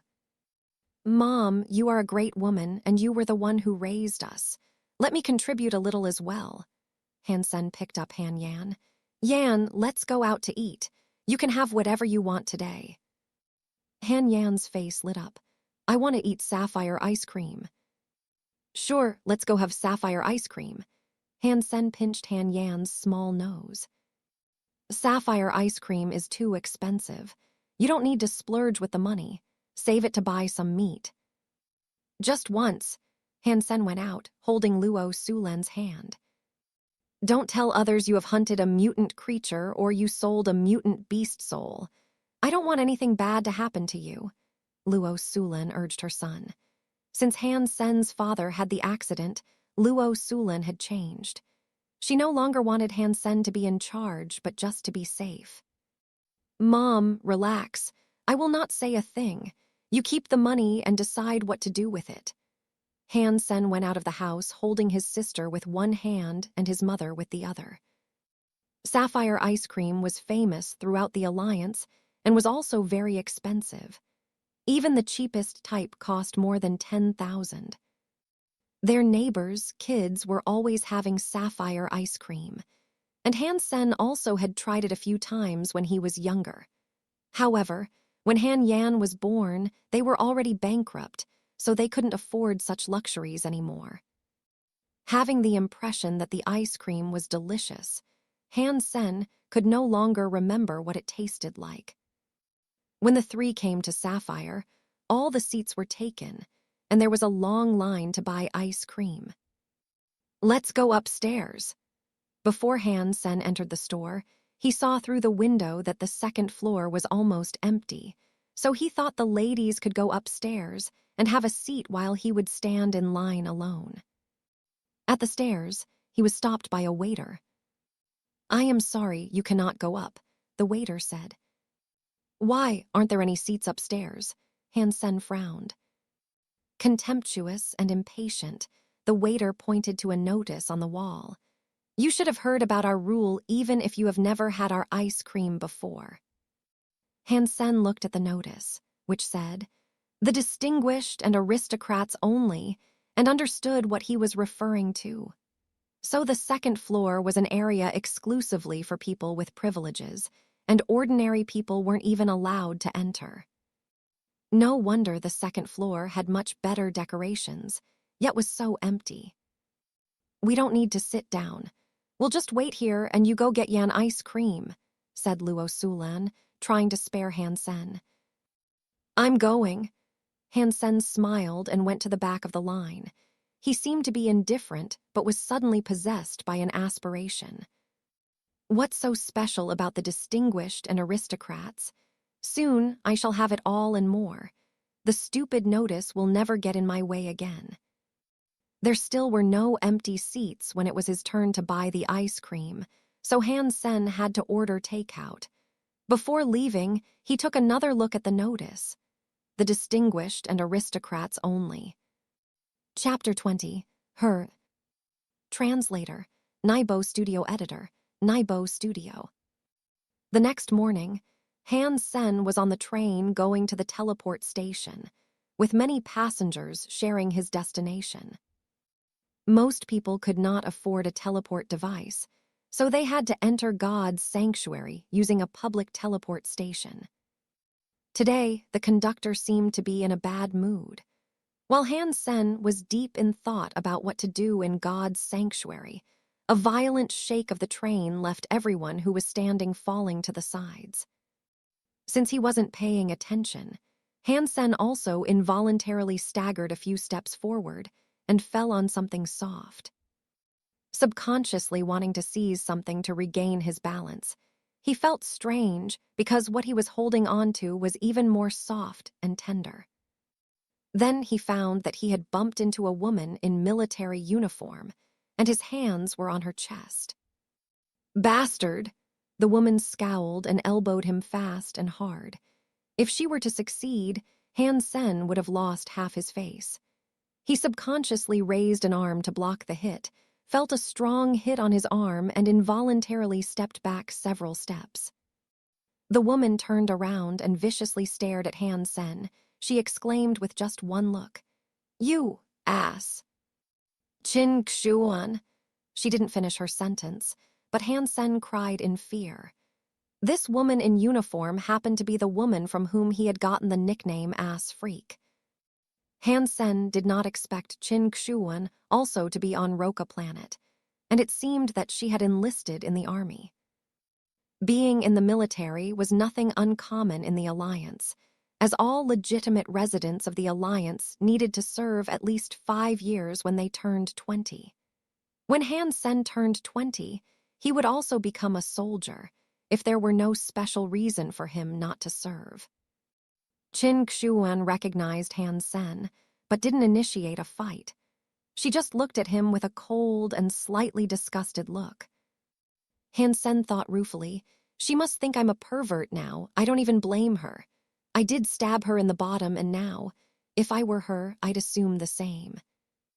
There are so many planets in the Alliance. How is Qin Xuan here as well?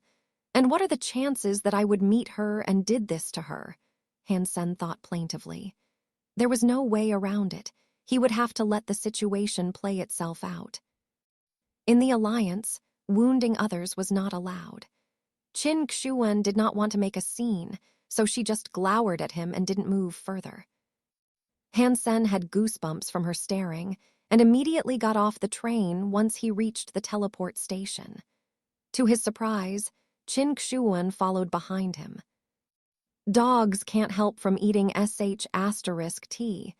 I thought you were just innocent, while you are by nature a disgusting person," Qin Xuan said fiercely. "You saw what happened. It was the train, and so many others also fell. It was just a coincidence, Han Sen said with a wry smile. Would you believe that if you were me? Qin Xuan said coldly. What do you want? Qin Xuan had identified him as a bastard, so there was no need to explain. You really are brazen, showing no remorse for what you did. It must not be the first time you have done something like this. Seeing that Han Sen wasn't going to apologize, Qin Xuan raged. You think I'll just send you to the police? It's not that easy. I can't beat you up here, but in God's sanctuary it will be a different story. You are going there, right? I'll wait for you. Qin Xuan immediately left and the soldiers saluted her. Good morning, station master. Han Sen stumbled and couldn't believe what he saw. He almost wanted to cry. All teleport stations belonged to the military system. A garrison was assigned to each station, and the station master was the garrison's chief executive. Han Sen had heard that the old station master was to be transferred, and he couldn't believe that Qin Xuan would be the new station master, not even in his wildest dreams. Han Sen had a bad feeling about the whole thing. As the station master, Qin Xuan would know his whereabouts very well.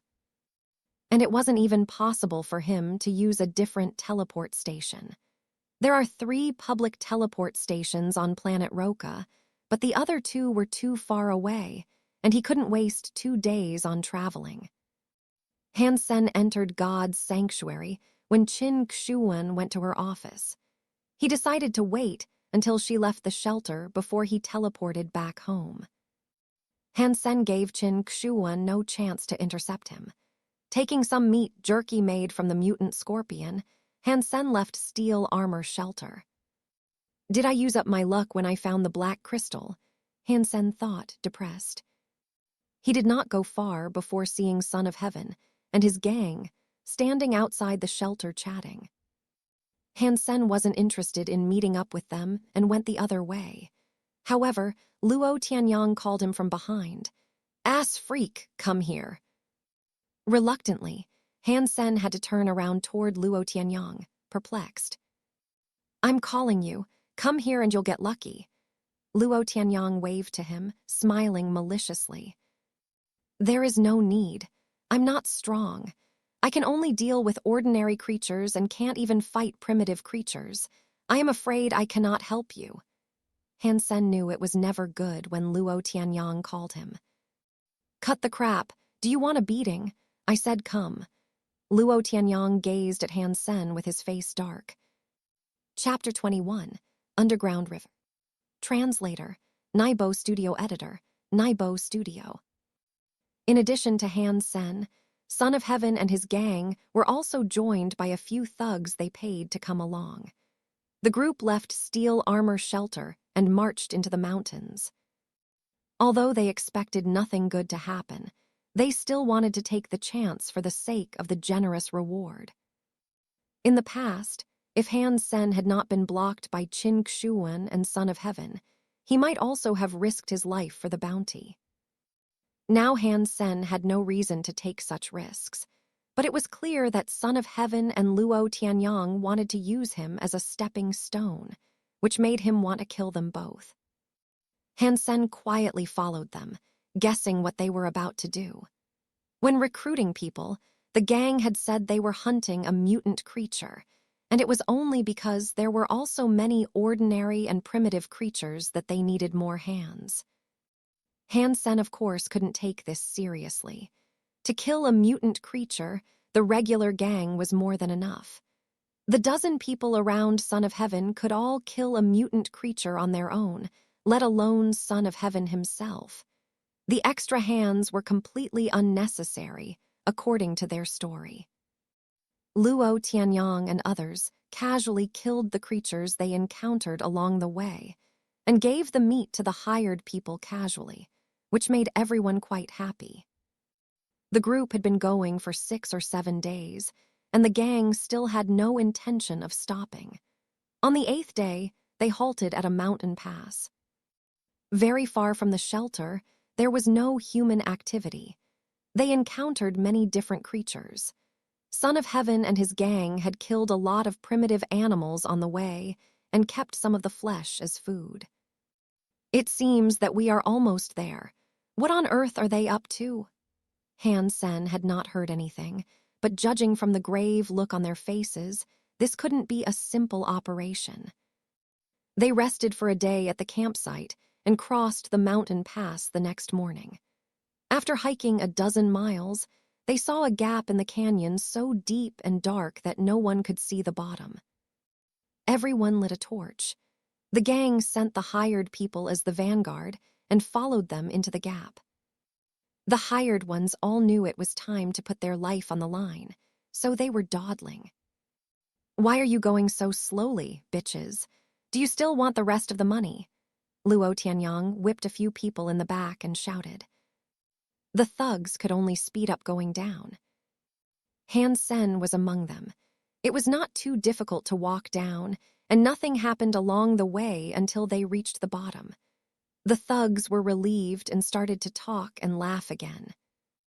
It was very dark at the bottom of the gap, and the group had to rely on the torches.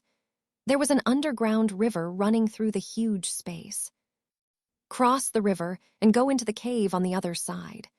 Luo Tianyang pointed his whip to the other side. "Luo, I cannot swim. This river is too wide," said a young man who had been recruited.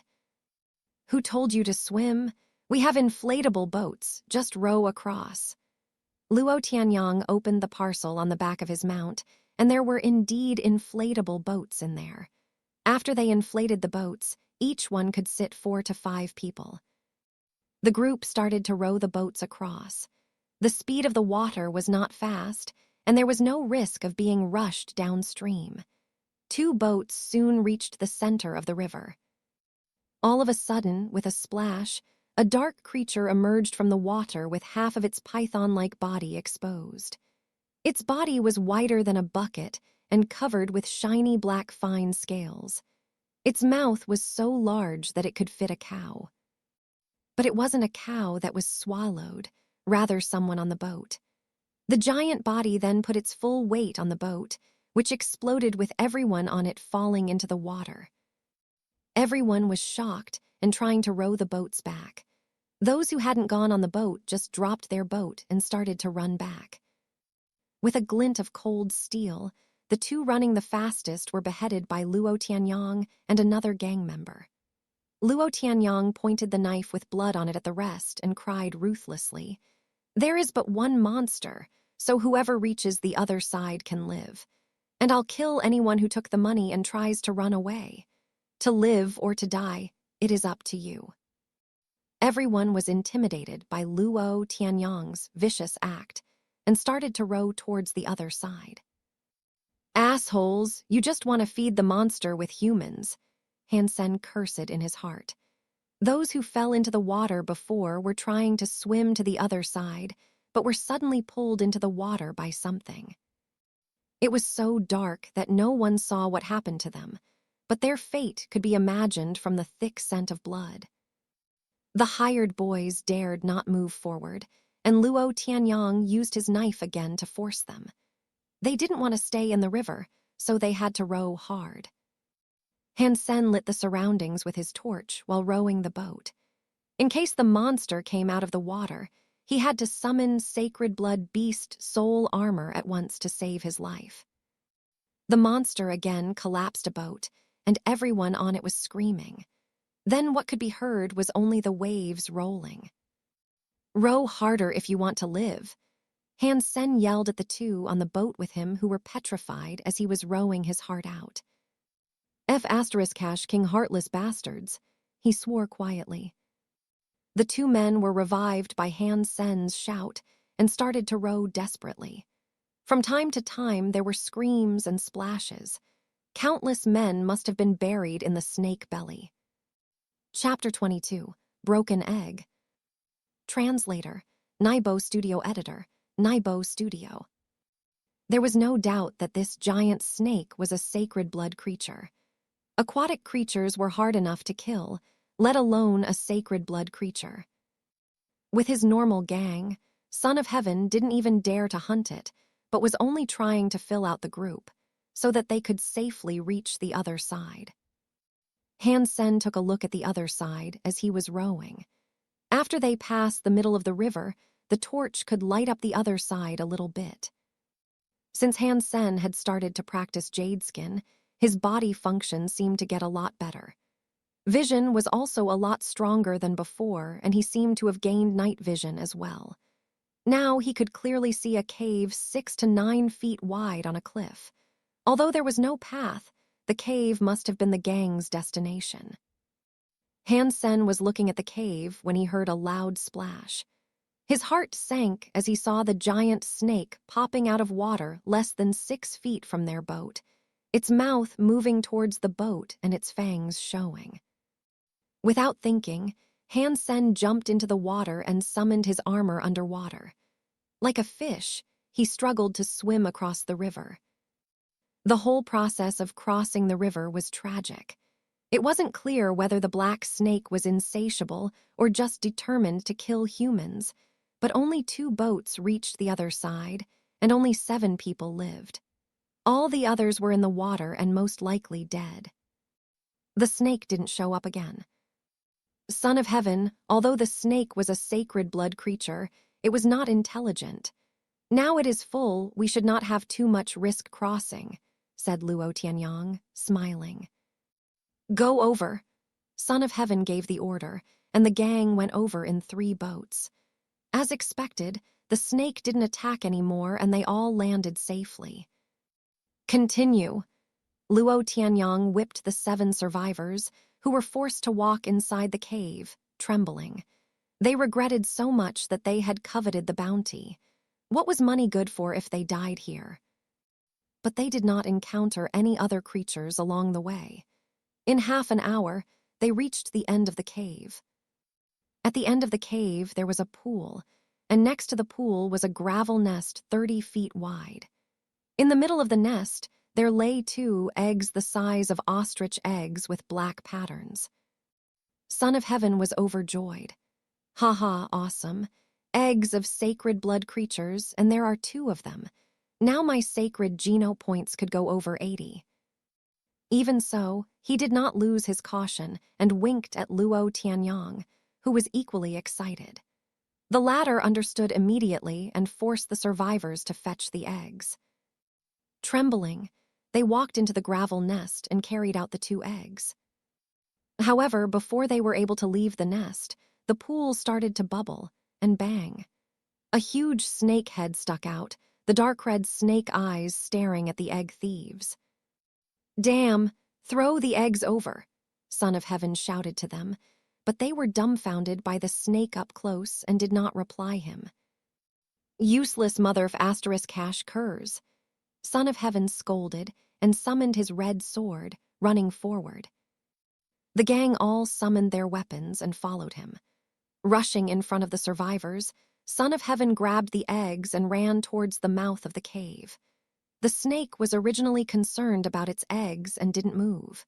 Seeing Son of Heaven running away with them, it went into a rage and left the pool, chasing the gang madly. Block it, cried Son of Heaven, while he kept running without pause. Luo Tianyang was even more ruthless. He grabbed 2 shivering survivors and threw them at the snake. Catching one in the mouth, the snake swallowed him without chewing.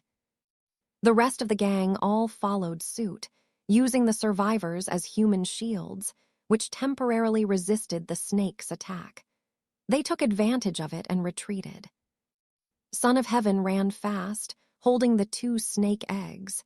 It took him no time to arrive at the mouth of the cave. When he was excited, a golden fist appeared in front of him and hit him on the face.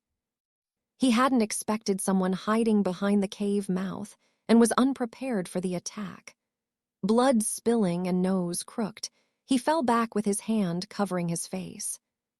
The 2 snake eggs suddenly flew out from his arms. A golden figure jumped up, caught 1 egg with each hand, and ran toward the river. Dollar! Son of Heaven fell to the ground, clutching his face. He immediately managed to climb up, saw the unique golden armor and recognized who it was.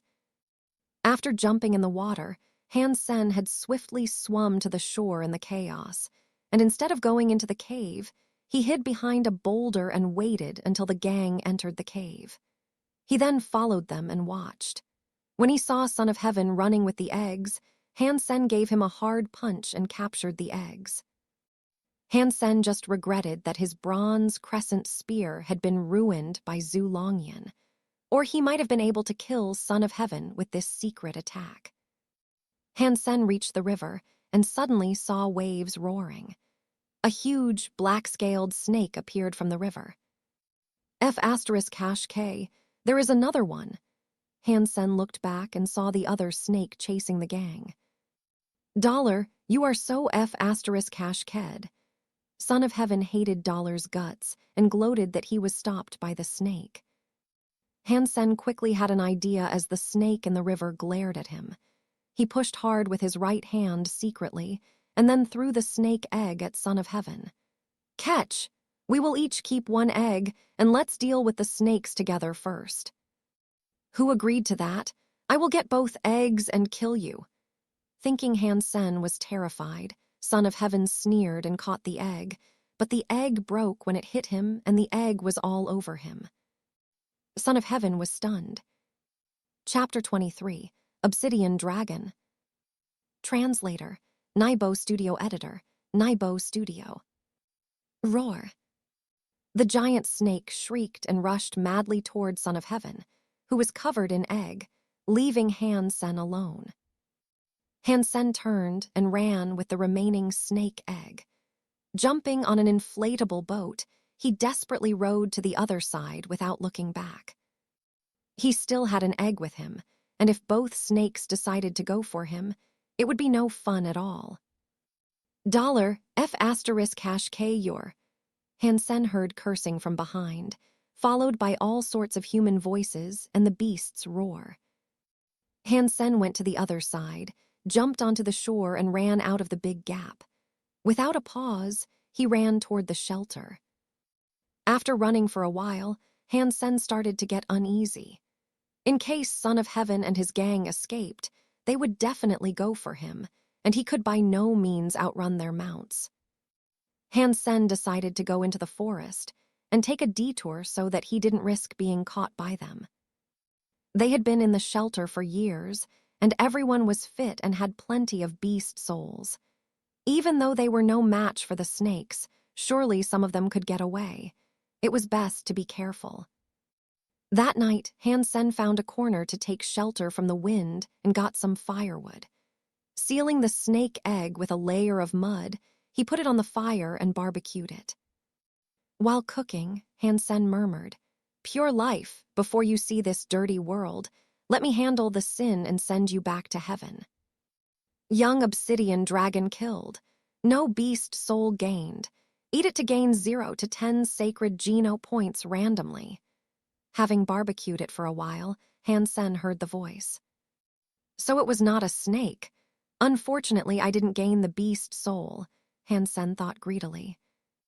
Soon the egg was cooked, and Han Sen used a stick to get the egg out of the fire. Breaking the burnt mud crust on the outside, he saw the delicious egg white. Han Sen took a bite, and the egg was so much better than a chicken egg. Young obsidian dragon eaten. 1 sacred Geno point gained. Han Sen ate the whole egg and was so full he couldn't move. He had gained 5 sacred Geno points. Adding the 8 points he already had, Han Sen now had 13 sacred Geno points. It took Han Sen 8 or 9 days to reach Steel Armor Shelter. Son of Heaven and his gang had been back for 2 days already when he arrived. There were only 8 in the gang that returned alive, and everyone was injured. Even some of Son of Heaven's henchmen had died. Son of Heaven wouldn't say what they had done, and Qin Xuan and Fist Guy failed to find out. Several hired thugs, however, had come back alive after they had fallen into the water. And through them, Qin Xuan and Fist Guy eventually learned what had happened. They still had no idea what had happened after the hired men fell into the water, so just took for granted that the gang was hurt by the obsidian dragons. Their guess was only half right, because the egg thrown by Han Sen also contributed a lot the gang's predicament. After all, they wouldn't have had to fight the dragons if he hadn't done that. Son of Heaven was afraid of being ridiculed and did not tell what happened later, while secretly he launched a new search for Dollar. It is a pity that Son of Heaven and Luo Tianyang didn't die. Han Sen learned what had happened and felt relieved. He was afraid that Son of Heaven might suspect something, seeing he had returned alone. Now that there were other survivors, Han Sen naturally had nothing to worry about and caught a primitive copper-toothed beast on his way back to the shelter. If Son of Heaven and his gang came to interrogate him, he could just say he was rushed downstream and got lucky. Han Sen was thinking too much, because Son of Heaven did not have the time to ask him and didn't make the connection at all. More than half a month was spent on the expedition. Han Sen teleported out of God's sanctuary to see his mother and sister. However, at the gate of the transport station, Qin Xuan was standing at the exit, looking at him coldly. "You sure can hide. It's been more than half a month since I saw you. Do you think I'll spare you from the punishment you deserve?" "Miss Qin, what do you want?" Han Sen looked at her, depressed. Qin Xuan was now the station master, and there was no way to bypass her. "Easy, take this and come with me." Qin Xuan threw a combat suit at Han Sen. "You would not kill me anyway," Han Sen thought, taking the combat suit and following her back to the station. They didn't teleport to God's sanctuary, but to the combat room in the station. Han Sen put on the combat suit and entered the room, where Qin Xuan stood in a red combat suit with black stripes. A combat suit was not just clothing, but a high-tech product that could function as armor, with inbuilt sensors which recorded all data during fighting, including heart rate, breathing, punch speed, and the impact taken. This allowed the users to understand their physical status and determine their future practice methods. "If you win, I will leave you alone for good." Qin Xuan curled her finger, indicating Han Sen should attack. "You are about to max out on sacred Geno Points and have so many beast souls. I just graduated, and you have trained in the army for so long. Why don't you just say you want to kill me?" Even if Han Sen could win, he didn't want to expose the fact that he was Dollar, and he wasn't confident about the fight. "No beast soul allowed, and we are clear if you can still stand after 50 movements," Qin Xuan said casually. "Deal." Han Sen believed he could endure 50 movements if he focused on defense. Chapter 24, Sneak Attack Skills. Translator, Naibo Studio Editor, Naibo Studio. Qin Xuan had made up her mind to kick Han Sen's ass. The first time, when Han Sen stabbed her in the rear, she could attribute it to his ignorance, while the harassment on the train couldn't be a coincidence. Having identified Han Sen as a freak and bastard, Qin Xuan walked up to him with anger in her eyes and said, "You start." Bang! Han Sen punched her in the face. Clutching her nose and stepping back, Qin Xuan stared at him, not believing what had happened. Han Sen was not like any man she had seen. She let him start and he just immediately punched her, which was completely beyond her expectations. That's why she was not prepared for it. They were standing close to each other, so she was hit on the nose. In her understanding, in a showdown, the two opponents should go to the middle and take their positions. And men always acted as gentlemen in front of her. Even if they were weaker, they'd still want to show their masculinity. No one was like Han Sen, who threw a punch without a sign, hitting her face, where she wasn't even covered by protective gear. "I'm sorry, so sorry. Have we not started?" Han Sen repeatedly apologized. He thought he'd let her beat him to let out the anger and wanted it to end sooner. He didn't expect that he could hit her nose, which soon turned red. "We had started and will continue, you..." Bang. Qin Xuan had more to say, but he acted hearing "continue" and hit her on the nose again. She was in so much pain she had to squat on the floor. You said continue, so I thought, Han Sen quickly explained. I'll kill you. Qin Xuan jumped from the ground. Not caring about the rules anymore, she moved forward and started to beat Han Sen up.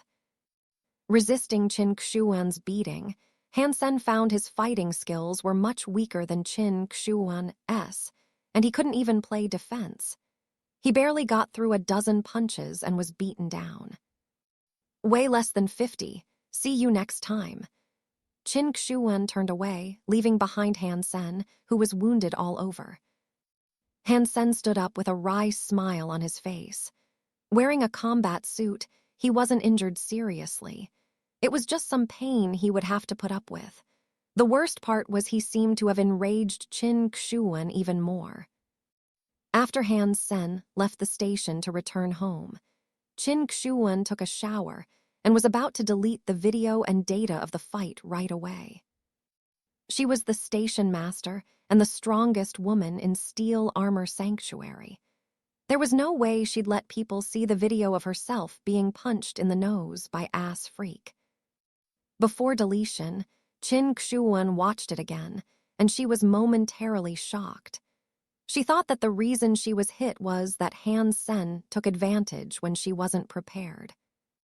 After carefully reviewing it several times, Qin Xuan suddenly found that although this was a very important reason, it couldn't fully explain her being hit. Was it? Thought Qin Xuan, and repeatedly watched the part when he hit her and compared the data collected by the combat suit. So his fist-fighting skills are really poor, just about the normal level of a compulsory education graduate, but his movements were explosive and unexpected. Qin Xuan mumbled as she was checking the data. And there was something about him, like a killer. Before he made a move, I could not predict his intention, and that had left me unguarded. When he threw a punch, there wasn't even the slightest change in his emotions, not even when he was hitting hard. The separation of behaviors and emotions should belong to a good assassin, a fatal blow under ordinary cover. No, he just graduated, and there is no way he is an assassin. Also, his movements were too bad for him to be one, so this separation was just his innate talent. Qin Xuan could only think of this one possibility. What she didn't know was that Han Sen was really poor when he entered God's sanctuary. At the time, he offended both Qin Xuan and Son of Heaven. No one dared to be with him, and no one dared to trade with him. The new graduate started to hunt creatures using an ordinary alloy dagger without any experience. Even just ordinary creatures posed great threats to a beginner, not to mention that they often came in groups, so Han Sen must have taken an individual creature by surprise and killed it. Once surrounded by a group, he could only wait to die. To minimize the danger, he had to ambush and attack, and the most important part was not to alert the creatures, who had more acute senses than men. In the first month, Han Sen was honing this skills. In failure after failure, he learned to hide his emotions and intentions, so that the creatures sensed no danger even when he approached. It was like playing dirty, but it was also the only way for him to survive at that point. Later, he had to keep practicing and improve his skills in order to kill primitive creatures, and gradually, they became part of his instinct. Although Han Sen's fighting skills were not even close to advanced, he was no worse than a great assassin in his explosiveness and timing. Like an assassin, his skills were also honed between life and death, and the only difference was that it was the creatures instead of men that he killed. Chapter 25, Ghost Haunt. Translator, Naibo Studio Editor, Naibo Studio. He seems to have great strength, speed, and explosiveness, which indicates that he has fairly high Geno Points, unless he is practicing hyper-Geno arts. Qin Xuan looked at some data, but didn't worry too much about it. Han Sen's data was indeed better than average, but data like this can be seen anywhere in the shelter. It was only a bit unexpected that it belonged to Han Sen. Talented but vulgar and despicable. I'll just teach him a lesson next time, thought Qin Xuan bitterly. Because of Han Sen's sneak attacks, she labeled him as despicable again. It was indeed hard for most people to imagine that Han Sen had integrated the sneak attack skills into his practice and instinct. The reason why Han Sen could hit Son of Heaven in the face was his sneak attack skills. Or else someone like him could never hit Son of Heaven, who had great Geno Points and hyper Geno arts. Sneak attack didn't sound good, but it was practical. When he got home, Han Sen had dinner with his mother and Han Yan. The next day, he did not go to God's sanctuary but took the train to a martial hall. Han Sen had only learned basic martial arts in the past, and those were designed for people who had no Geno points. As one started to gain Geno points in God's sanctuary, one became stronger in general. With the practice of hyper Geno arts, the body had become even more unique, and this difference allowed people like him to practice certain martial arts that normal people could not practice. These martial arts can be learned at martial halls as well as at advanced colleges, and martial masters who worked at martial halls taught these for a living. Unlike in ancient times, these martial masters did not rely on their inherited fame, nor did they want to leave legacies. Their only goal was to make profit, so the more money a student spent, the better martial arts were taught. Martial arts all had certain requirements for physical conditioning. If the requirements were not met, it wouldn't be possible to practice. In the past, Han Sen had no money and no significant enhancement in his physical conditioning. Now, with 13 sacred Geno points and lots of other Geno points, he had become stronger. The practice of jade skin had also helped. Now his physical condition was among the best in his peer group. Ares Martial Hall was famous on Roca Planet. The tuition there was very expensive, but the martial arts taught were very good. The owner of the martial hall was a veteran and was famous back in the days when he was serving. After getting severely injured in a battle, he went back to Roca to open Ares Martial Hall. Everyone called the veteran Old Devil. As long as you paid enough, he would teach you anything, and you could indeed learn some really good skills. Young man, want to learn something? We have elementary classes, intermediate classes, advanced classes, and special classes here. You can learn fist fighting, weapon skills, and even hyper Geno arts here. For an elementary class, you could choose to learn a martial art that I define as elementary for $10,000.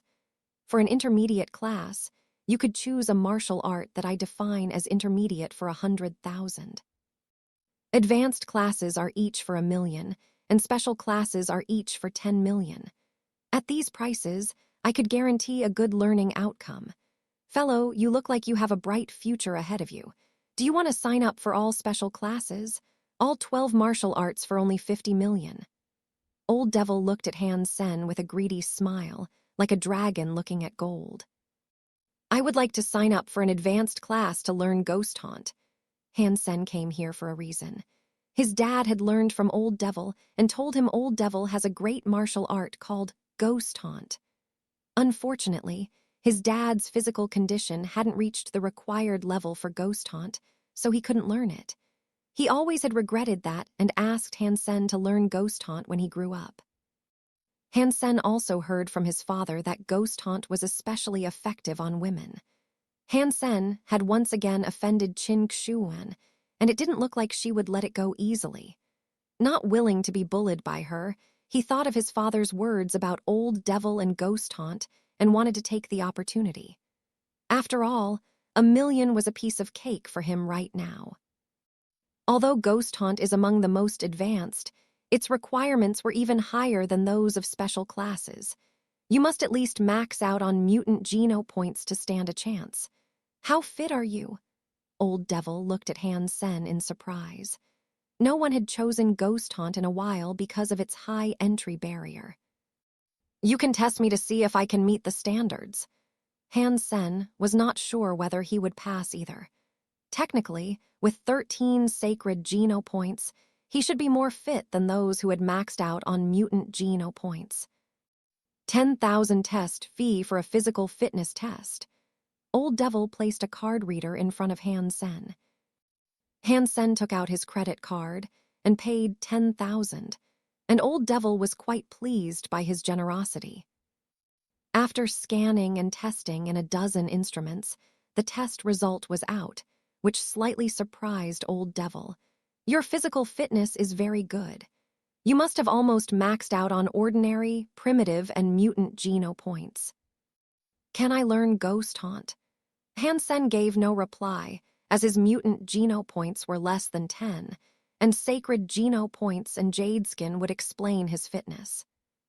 Yes, 1,000,000. Old Devil did not ask further, placing the card reader once again in front of Han Sen. While a bit upset about spending his hard-earned money, Han Sen paid for it. Young man, you have great things lined up for you. Come with me. You'll have to memorize Ghost Haunt first. Old Devil showed Han Sen into a screening room, turned on the hologram, and left him alone in the room. It was Old Devil himself practicing Ghost Haunt in the hologram. Han Sen looked for a while, and his eyes widened. He thought to himself, "Wow, so that's what you mean by especially effective on women, Dad."